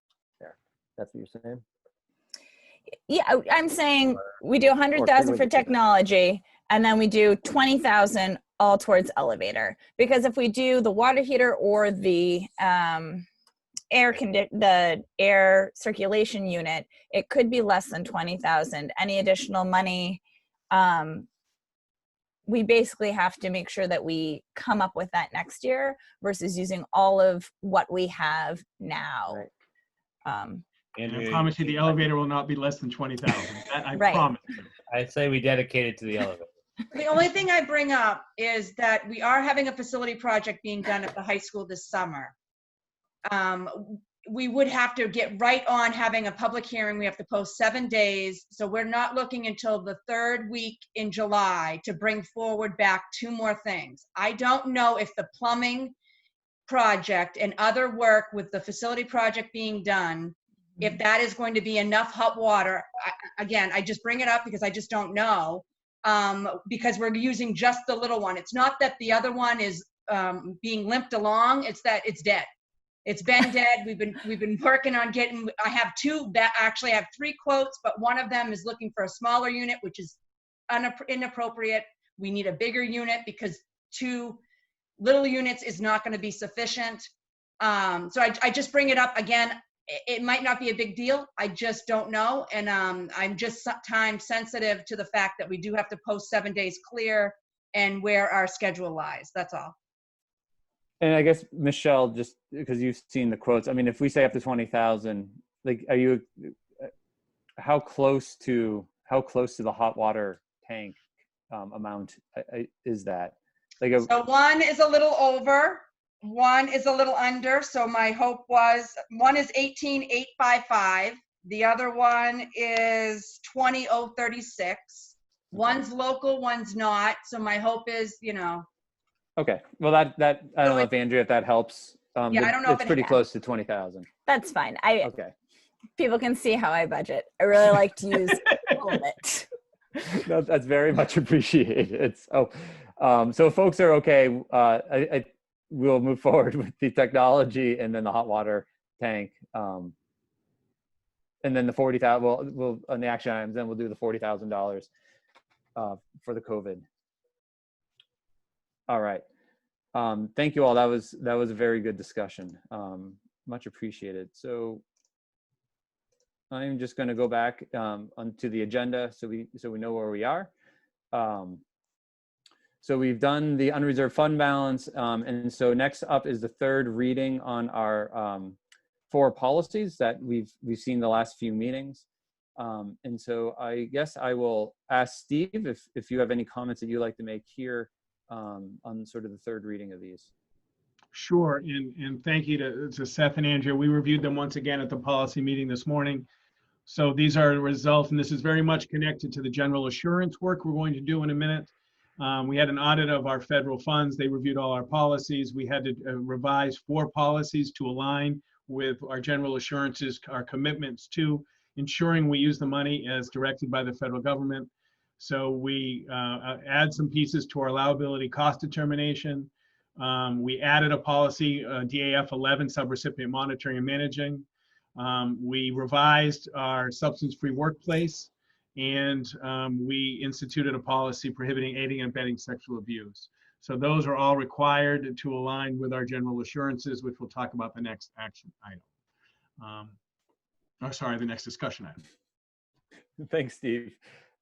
Any questions or comments on any of these items? Or Andrea and Seth, I don't know if you have anything you want to say from your discussions of the policy committee on these. All right, so these will be action items in the meeting to approve these. So Steve, I don't know if you want to go right into the federal general assurances. Sure. So for most of my time, the general assurances and the federal funds were signed on my credential. So I had the authority to sign the general assurances. About 2 or 3 years ago, I think Michelle would correct me if I'm wrong, the New Hampshire DOE changed its practice, and it, as a pass-through agent from the federal government, has required that the school board have an action item for the general assurances, and the school board chair initial, you and I, Jim, will initial about 20 pages. So this is our commitment to making sure, as Michelle just said, we do not supplant. Make sure we don't discriminate, and make sure we use the funds as directed. And so, and it might be interesting for the community just to see. So we are eligible, Little Hopkinton School District is eligible for this year about 6 categories of federal funds. There's some categories that we're not, like Title III, we're not. So there's some categories because we're not remote enough or we're not rural enough so we are qualified for Title I. So Harold Martin School is a Title I school. So we get additional funds to support reading. We get about $68,000, and we use that to pay for a reading teacher at Harold Martin School. We have Title IIA funds. Title IIA funds are under class size reduction and also professional learning. We get about $30,000 or so in Title IIA funds. We use those for training, for national conferences, for specialized training, whether it was responsive classroom or whether it was getting trained in Rubicon. So that's a professional development focused federal grant. This is our second year, I think, Michelle, and we were eligible for Title IV. Title I, Bill Carosa and Deidre Smith are and work with Michelle on implementing. Title II, it's a leadership team, and I kind of take the lead on Title II. Title IV is Matt Stone. It's a technology. This year, for example, we transferred some money from Title II into Title IV, and we bought Screencastify, a subscription to Screencastify for remote learning, Seesaw at the elementary school, and we had bought additional devices out of Title IV, which was money left over in Title IIA. IDEA preschool, that's our federal grant regarding special education. We get about $200,000. We pay for services, we pay for staff, and we pay for training. That's Becky, soon to be Mandy's. She leads on the IDEA. CARES Act we already talked about, and this year Charlene Betts applied as our robotics coach for a robotics grant. Now, one thing that's happened, for example, we had significant funds allocated for professional learning in the spring out of Title IIA, but because of the pandemic, it was all canceled. So we have money that we have not spent yet, but the state extended the deadline, right, Michelle, for all, not IDEA, but all the other ones. Is that correct? So we have longer. So, and there was an article last fall or the fall before about school districts leaving money on the table. And if you've worked with Michelle Clark would never, ever leave any money on the table, Andrew, just very similar to your approach. And but sometimes we do extend it, and we do take our time, and sometimes to be honest, it is a workflow that sometimes it's just too busy, but we use all the funds. It supports our district goals. Sometimes it's staffing, sometimes it's professional learning, sometimes it's equipment. 2 years ago, and I really wanted Bridget Gaddy to come, we put together a very fascinating keyboard lab for a music class at the secondary level. It's fascinating that 2 kids can actually be on the same keyboard, plugged in with earphones at the station. It's just fast. You can designate a piece of the keyboard. Someday when we're back in person, Bridget will come and show you what we use for our Title IV grant, and Matt Stone. It was absolutely fascinating. Matt also did maker spaces through some of our Title IV. And so, and I'm happy to, either Rob and Norm talk about more of the title funds use at the Finance Committee, but the policies align with general assurances. And once Jim and I sign off, then we are eligible to submit reimbursements and submit grants for the federal project. I hope that helps. I think so. It helped me anyway. Any questions for Steve on this item? Steve, thank you very much for that explanation. I do think it would be a good little presentation at the Finance Committee, I think, for the community to maybe ask some questions and we can expand on it. That way we have a template for any questions down the road that anyone wants to go back and review. It's there and it's part of our budgeting process. Would that be okay to do? Happy to, and appreciation to Deidre, Bill, Matt, leadership team, Michelle.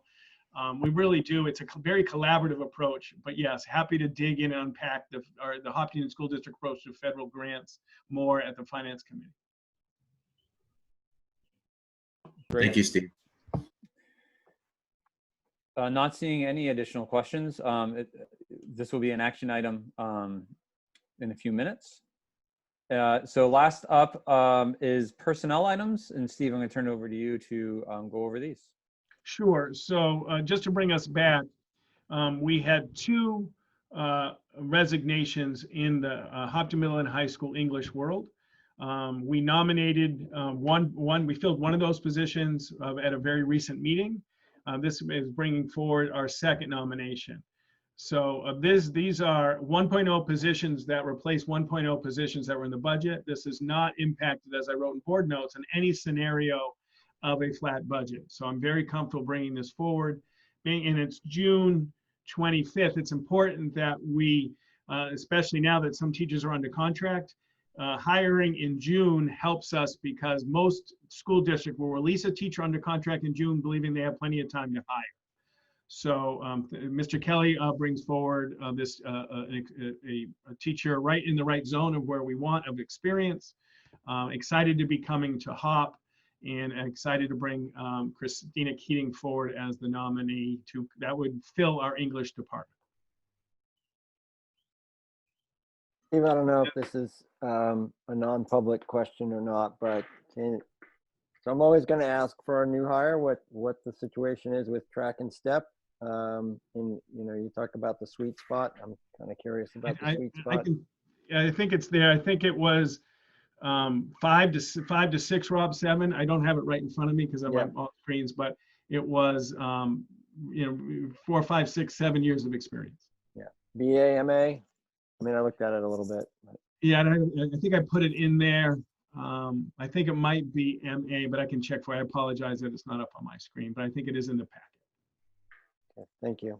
You're welcome. And in the future, Rob, I will add that in board notes on every, it'll be just nice plain. I'll just add it to every nominee in board notes. That would be good. Because I think that, part of when we talk about, slowing growth, that's part of the slowing growth is that you guys are looking at that closely when you're making a hire for that balance of experience in years. So we save some money as we're bringing in new, very qualified staff.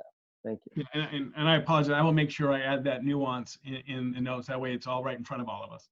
Yeah, Thank looks you. like about 8 years of experience in a BA. Thank you. Thanks, Andrew. I appreciate you looking at that. Any questions? Any more questions on the teacher nomination? And then the other action items will be what we did before with the meeting minutes. At the top of the meeting, we'll have action items on those 2 items, the nomination slate and the nurse, just to ensure that the vote gets recorded properly. Any questions on that? All right. So we've reached the second public comment portion of the meeting. And so again, I'm going to ask any attendee who's viewing the meeting, if you wish to provide public comment, you can go down to the bottom of your screen and there's a raise hand button, and that will enable you to be brought over. And so Steve, can you do the bringing over? Bob Lepre, sure. Perfect, thank you. Bob Lepre's up first. So Bob, you should be able to unmute yourself and provide your comment. Well, hi all. I'm pleased to be able to address you. These are such incredible times. I think what we're seeing here with such strong resistance to any kind of increase in the budget and that sort of thing is that the whole problematic tax system we have for funding schools is finally coming to a crescendo. And the only way we're ever going to get beyond this kind of contentious budget debate is to finally change our tax system. So, and from my point of view, it's an income tax to pay just for schools. And if we could do that, we could eliminate the need to be so cognizant of how much our property is taxed for, because it'll be more our income is what's being taxed, and that'll get us on a more collective basis on how we pay for things. My point, I'll wrap this up, but the salient feature here is that we have to change our tax system, and we have to do it fast because our economy is very vulnerable. And most of the people that are really hurting are the ones that have less opportunity to continue working and that sort of thing. So we have to, every school board member, all people who really object to the way our system is working, this property tax system, we have to put our foot down and vote only people into office that promise that they will support this. And if they don't, that you won't vote for them and you'll work against them if necessary. We really have to have kind of a revolution here. And this is, I think, a good example of why we have to, because we're having such a contentious time with this issue. And I appreciate your forbearance for my bit of a pitch for the income tax. Bob, thank you for your comments. And I think I mentioned this before to you, but you could find, the school board over the winter, I believe it was, filed an amicus brief, and I'm going to get the school district wrong, that's in a lawsuit with the state of New Hampshire around education funding. And so we can send that to you. You can find it. for how the current funding situation from the state impacts the Hopkinton schools. Steve did a great job along with some attorneys to put that together. Yeah. But thank you it's for your good comments. ammunition. It makes for good ammunition to, go for change. And it goes right to the governor's office. And, we have to deal with that, and we have to get at it. But thanks. I appreciate you having looked into that and being an amicus to force the change. But it's been 25 years with Claremont. So we really have to get to it. Thanks, Bob. Okay. Appreciate the comments. Yeah. Bye-bye. So next hand that's raised is Dennis Goddard. So Dennis, give us 1 second. Hi, Dennis. You should be able to unmute yourself. Thanks for joining. Thank you very much. So listen, there's been some really good, insightful public discussion about some existential questions that the budget's raising. I want to thank the board members and Bob and other folks in the public for giving their thoughts. I heard a bit tonight about why people choose to live in Hopkinton and some concerns about our growth moving forward. And I wanted to share a little bit of a unique perspective. As a result of my job being on the internet, I've really been working from home for over 20 years now. When my first child was born, I decided that I'd find the most desirable location on this planet, put my roots down there, and live there the rest of my life. I chose the United States, which was not a foregone conclusion. I'd been living in Australia at the time. I chose New England out of the US. I chose New Hampshire out of New England. And I'm unfortunately having to tell you that I chose Hopkinton, which is where I'm grateful to spend the remainder of my allotted time. But what made Hopkinton really unique is not that it had a great school. It does have a really good school and some amazing teachers. Big shout out especially to your STEM teachers. They're great. But if you have mobility and you can choose where to live, there are better schools than Hopkinton's all over New England, even in New Hampshire, and there always will be. The school alone is not what makes us unique. What is even more precious than our schools, which are also important, but even more, is our green natural space and the respect for ecology and sustainability that is deeply embedded in public life here. We're a little town, and that's not run of the mill. That's where well-heeled, highly mobile people in places like New York and Boston are literally fleeing to now that the differences between wants and needs are becoming really clear on a wider scale.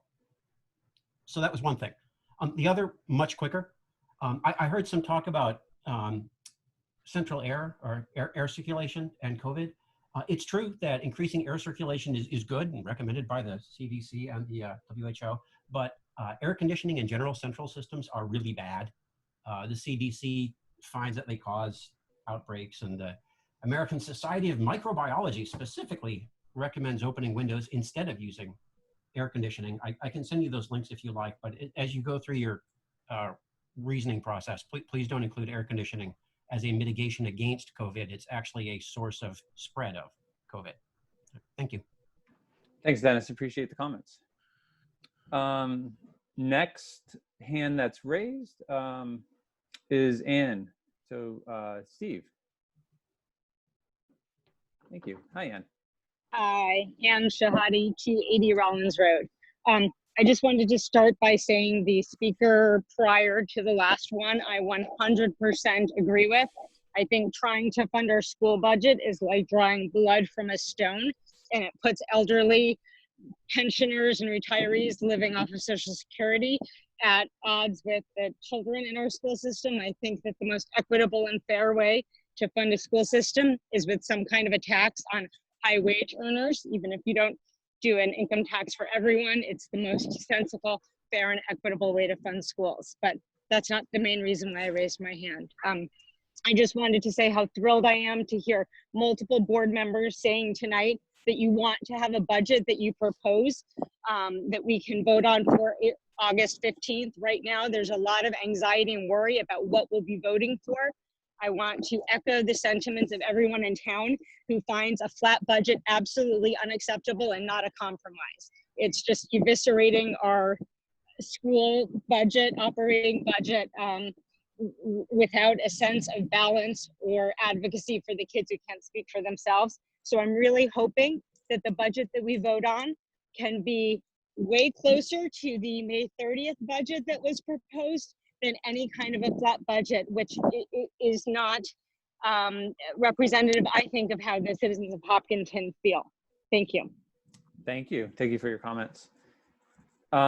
Next hand that's up is Rebecca Whitley. So Rebecca, hold on one sec.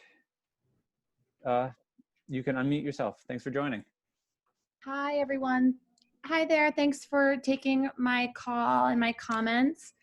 I also want to echo Anne's sentiments about just being relieved, frankly, just to hear the wonderful statements from the board, you know, just expressing how a flat budget would be just so detrimental and just gut the heart of our town. So I just want to thank you all for that and expressing those sentiments loud and clear. And also, you know, the notion of bringing forward something that the board can really get behind for the August 15th meeting. I think that is wonderful, and I appreciate you all taking your role so seriously in protecting the budget. So that's all I want to say, just reiterate that support, and thank you all for just your incredible work. Hello. And that's That was awesome. More of that. Thank you, Rebecca, for joining. Next up is Sarah.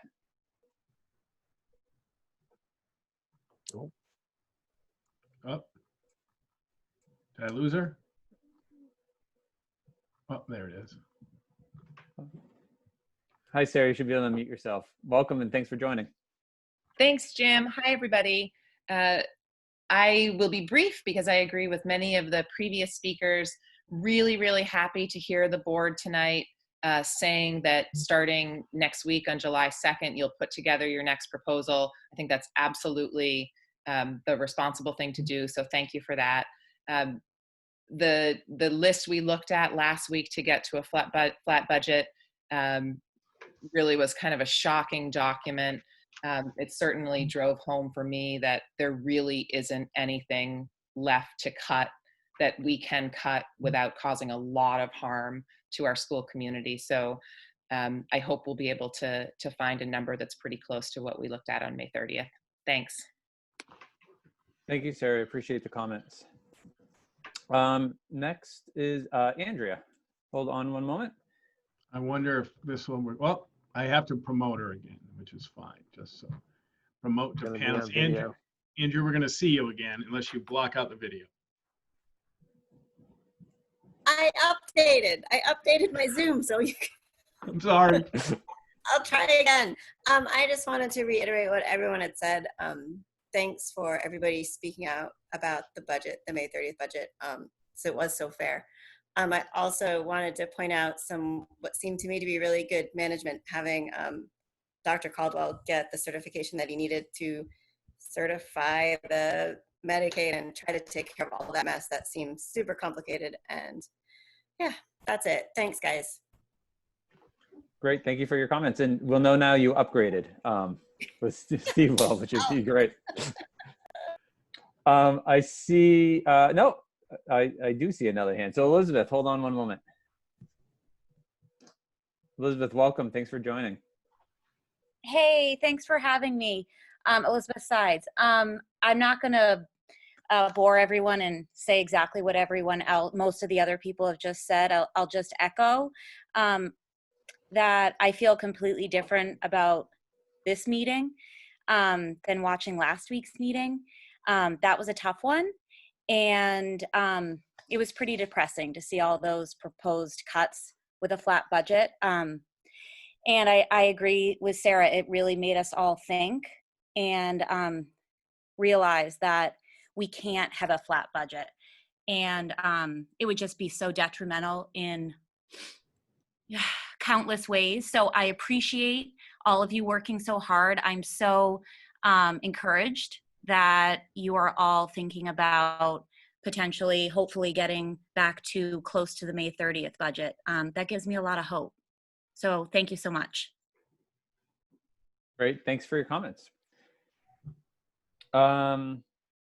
Next hand is Candy.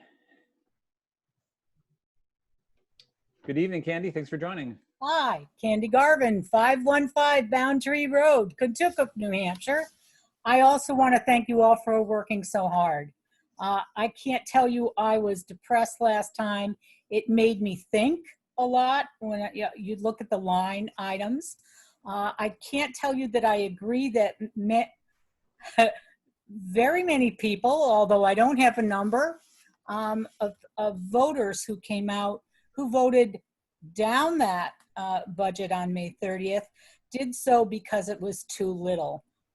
I just don't want you to necessarily believe it, because as maybe you've heard from some people, you haven't heard from some other. I wasn't asked. So put that into your heads. I do appreciate it. I know things are really tough, and things are really tough. What I heard tonight is the board, I suspect you're going to put before the voters the May 30th budget. And did I understand that there will be additional funds added to that? If so, I don't know why you're doing that. I do know why you're doing that, but I don't understand, in looking at the two votes, how you think that that is possibly going to do what you want it to do. I've seen the comments also on Facebook. Some of them are very biting. It's bickering. I'd say it's middle school, but I think that the middle schoolers actually act better than some of the people who are saying things on Facebook. I don't think there's a scapegoat here. I think you all work really hard. I am proud of the school. I also don't believe it's the very best in the state. That is not a big thing, though. I just don't. Anyway, I think we have a wonderful community, and there is more to it in addition to the schools. Please remember that there are families and not children. And those families have to afford the taxes too. You have to know that. It's not just, let's put this together for the kids. I've been in school systems before for a long time as a school nurse, and I'd hear everybody, to tell you the truth, parents, and I'd hear the staff, and everybody was so worried about it, and we'd hear, oh, it's all for the kids. It can't possibly be for all the kids. It's got to be for the community. I love you all for all the stuff that you have done. I thank you for getting back to me with the questioning, with the questions that I had, and also adding to it and making me think. I do appreciate it. I might not agree, but I appreciate it. Thank you so very much. Nobody's birthday though, but tomorrow's our 49th anniversary. Well, happy anniversary, Candy. Thank you for the comments. Thank you, dear. And just so you know, what we didn't decide to bring a budget, the May 30th budget forward. We decided that in our next meeting on July 2nd, we would use that for a basis to begin our discussion on what we're going to bring forward. So I just want to make sure I clarified that. Thank you. You heard different. You're welcome. Thank you. Thanks so much. Take care. Have a good night. You too. So next hand that's raised is Patty McMillan. Hello, you should be able to unmute yourself. Thanks for joining. Hi, this is Rick McMillan, per usual on Patty's phone. But anyway, I just listening to the conversations, and it kind of blows my mind, honestly, that I appreciate what you're trying to do, but it basically sounds like the last two votes are being somewhat discredited as people being confused, people thinking the budget was too low, so that's why they didn't vote in favor of it. That, if you look at the numbers, I can't imagine you people honestly feeling that to be reality. And I could be completely wrong, but it just appears to me that the people didn't want the $500,000 plus increase that was proposed in the last one. Been in town my entire life, pretty much since 1957, and don't remember the votes in, but I know that the people like myself, we love the school, we went to school there, all that, but we have said yes to pretty much everything. And you can talk to anybody that's been here for any length of time for many, many, many years. And that has put the school in the position that it's in now. But the tax base is unsustainable. I've had probably, since the last time I spoke, and I'd say 4 or 5 people come up to me at the farm stand and say they're leaving town. And they're people that have, some people have been here for a while, some people have been here for a long time. They're leaving town. I believe last time I checked, there's over 40 houses for sale in town. So I hope that you do keep in the back of your mind that it is possible, at least a little possible, that whatever it was, I think it was 190 extra votes or 170, whatever it was a pretty substantial number of people, that they weren't all confused, that they weren't all voting no because they thought that the $500,000 plus increase. Anyway, I'll let go now, but it's just, once again, honestly, I know you guys are working hard at it, but that story, the stuff I read in the Concord Monitor, all of that just doesn't make sense. I had 3 teachers come up to me at the farm stand and tell me various things, and none of those 3 teachers thought the budget was a good idea. So anyway, I'll let it go. Just had to throw in my 2 cents as always, and good luck. Thanks, Rick. And just to be clear, I think what I heard from the board, from every member of the board, is the desire for the board to put a number out for the moderator to consider as a budget to begin the discussion on August 15th, that the board felt comfortable that was a reasonable approach. And so we're going to start working on that July 2nd. Anyway, so that's what I heard the board say tonight. I appreciate your comments, Rick, very much. Thank you. I don't see any other hands. And so I am going to close the public comment portion of the meeting, and then we'll move to action items. And then, if you bear with me 1 second. So everybody knows what is going on. So we're going to do the action items, and there's a number of them that we'll do tonight. And then there will be, I'm going to ask for, at the conclusion of the action items, for the board to go into non-public session. And just for the board members, I'm going to ask us to go into non-public session under for 3 issues. 1 would be a personnel matter, 1 would be a reputational issue, and then 1 would be under litigation. So that will be an action item at the end of our action items for us to do. So with that, we'll start with the action items here. And I'm just going to, before I start, move my screen around a little bit so I can see you all and read.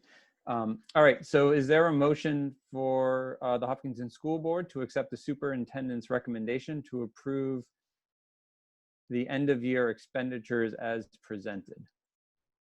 And I think Steve's want to say something because I'm not sure this one's correct.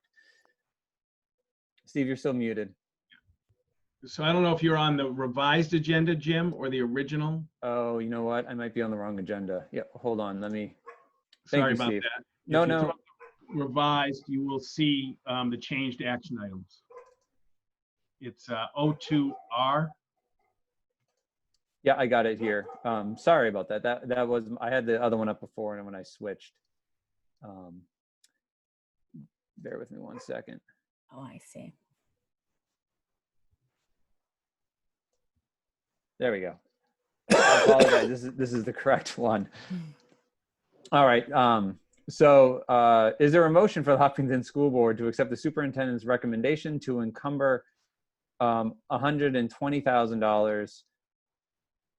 Actually, hold on. So it would be $160,000. There's a separate action item for the 40,000.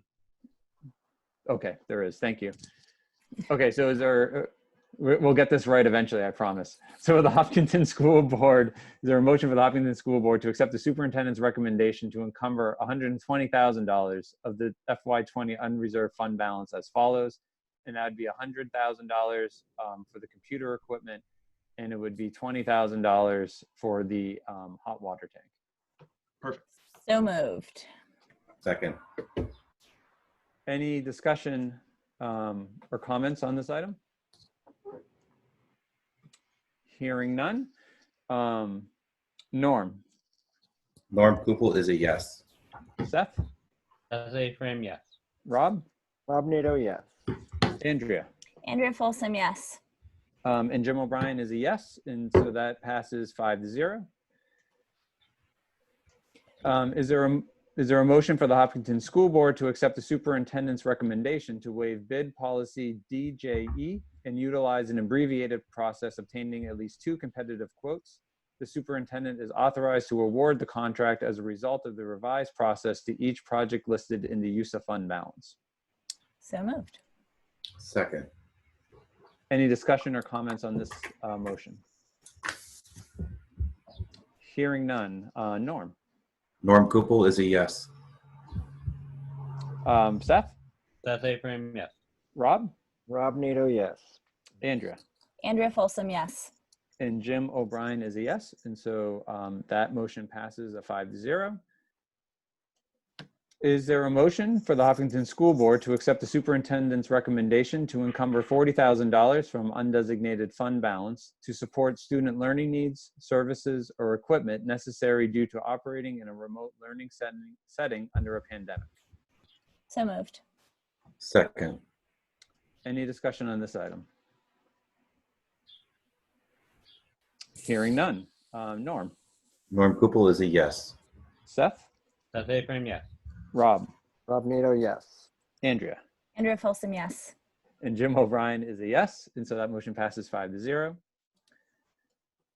Is there a motion for the Hopkinton School Board to accept the superintendent's recommendation to adopt policy DAF number 1, allowability cost determination as presented?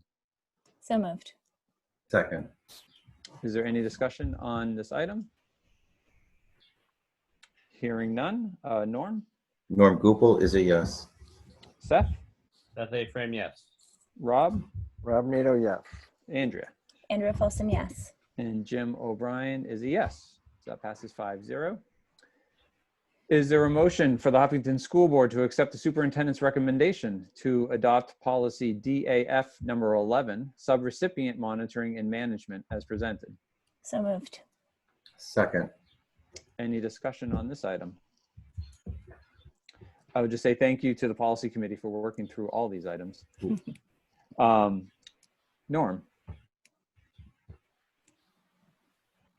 Vote, Norm. Norm. He froze. Maybe Norm can't hear. Seth. Seth A. Frame, yes. Rob. Rob Nato, yes. Andrea. Andrea Folsom, yes. And Norm, can you hear us? Yeah, I had some really bad lag. I'm so sorry. Okay. No, it's all right. Norm Gupel is a yes. Perfect. Jim O'Brien is a yes. Is there a motion? I'm going to make sure I'm on the right one here. Is there a motion for the Hopkinton School Board to accept the superintendent's recommendation to adopt DB/GBEC substance-free workplace as presented? So moved. Second. Any discussion? All right, Norm. Norm Gupel, yes. Seth. Seth A. Frame, yes. Rob. Rob Nato, yes. Andrea. Andrea Folsom, yes. And Jim O'Brien is a yes, so that passes 5-0. Is there a motion for the Hopkinton School Board to accept the superintendent's recommendation to adopt policy GADA, prohibiting, aiding, and abetting sexual abuse as presented? So moved. Second. Any discussion? Hearing none. Norm. Norm Gupel is a yes. Seth. Seth A. Frame, yes. Rob. Rob Nato, yes. Andrea. Andrea Folsom, yes. Jim O'Brien is a yes, so that passes 5-0. Is there a motion for the Hopkinton School Board to accept the superintendent's recommendation to approve the FY21 federal program general assurances? So moved. Second. Any discussion on this item? Hearing none. Norm? Norm Gupel is a yes. Seth? Seth A. Frame, yes. Rob? Rob Nato, yes. Andrea? Andrea Folsom, yes. And Jim O'Brien is a yes. So that passes 5-0. Is there a motion for the Hopkinton School Board to accept the superintendent's recommendation to reapprove the 2020-21 teacher nomination slate as presented? So moved. Second. Any discussion on this item? Hearing none. Norm? Norm Gupel is a yes. Seth? Seth A. Frame, yes. Rob? Rob Nato, yes. Andrea? Andrea Folsom, yes. And Jim O'Brien is a yes. That passes 5-0. Is there a motion for the Huffington School Board to accept the superintendent's renomination of Jean Picard, Harold Martin School Nurse, pending final approval of the superintendent of schools? So moved. Second. Any discussion? Hearing none. Norm? Norm Gupel is a yes. Seth? Seth A. Frame, yes. Rob? Rob Nato, yes. Andrea? Andrea Folsom, yes. And Jim O'Brien is a yes. And is there a motion for the Huffington School Board to approve the superintendent's nomination of Christina Keating, HHS English teacher, pending final approval of the superintendent of schools? So moved. Norm. Oops. Sorry. Moved. Second. We're so eager to cast the vote, Norm. So we'll start with Seth. Seth A. Frame, yes. Rob? Rob Nato, yes. Andrea? Andrea Folsom, yes. Norm? I'm losing track. All right. Norm Gupel, yes. And Jim O'Brien is a yes. So that passes 5-0. That is all our action items for tonight. As I mentioned, for non-public tonight, we have slated personnel, reputation, and the litigation. And so I would ask if there's a motion for the Hopkinton School Board to go into non-public session for the discussion of matters per RSA 91A, 3, Roman 2, the A for personnel, C for reputation, and E for litigation. So moved. Second. All right. Norm? Norm Gupel, yes. Seth? Seth A. Frame, yes. Rob? Rob Nato, yes. Andrea? Andrea Folsom, yes.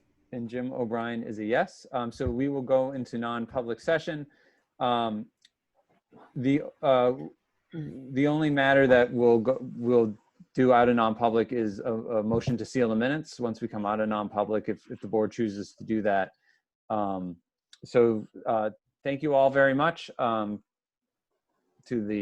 our attendees for attending the meeting this evening. We appreciate it.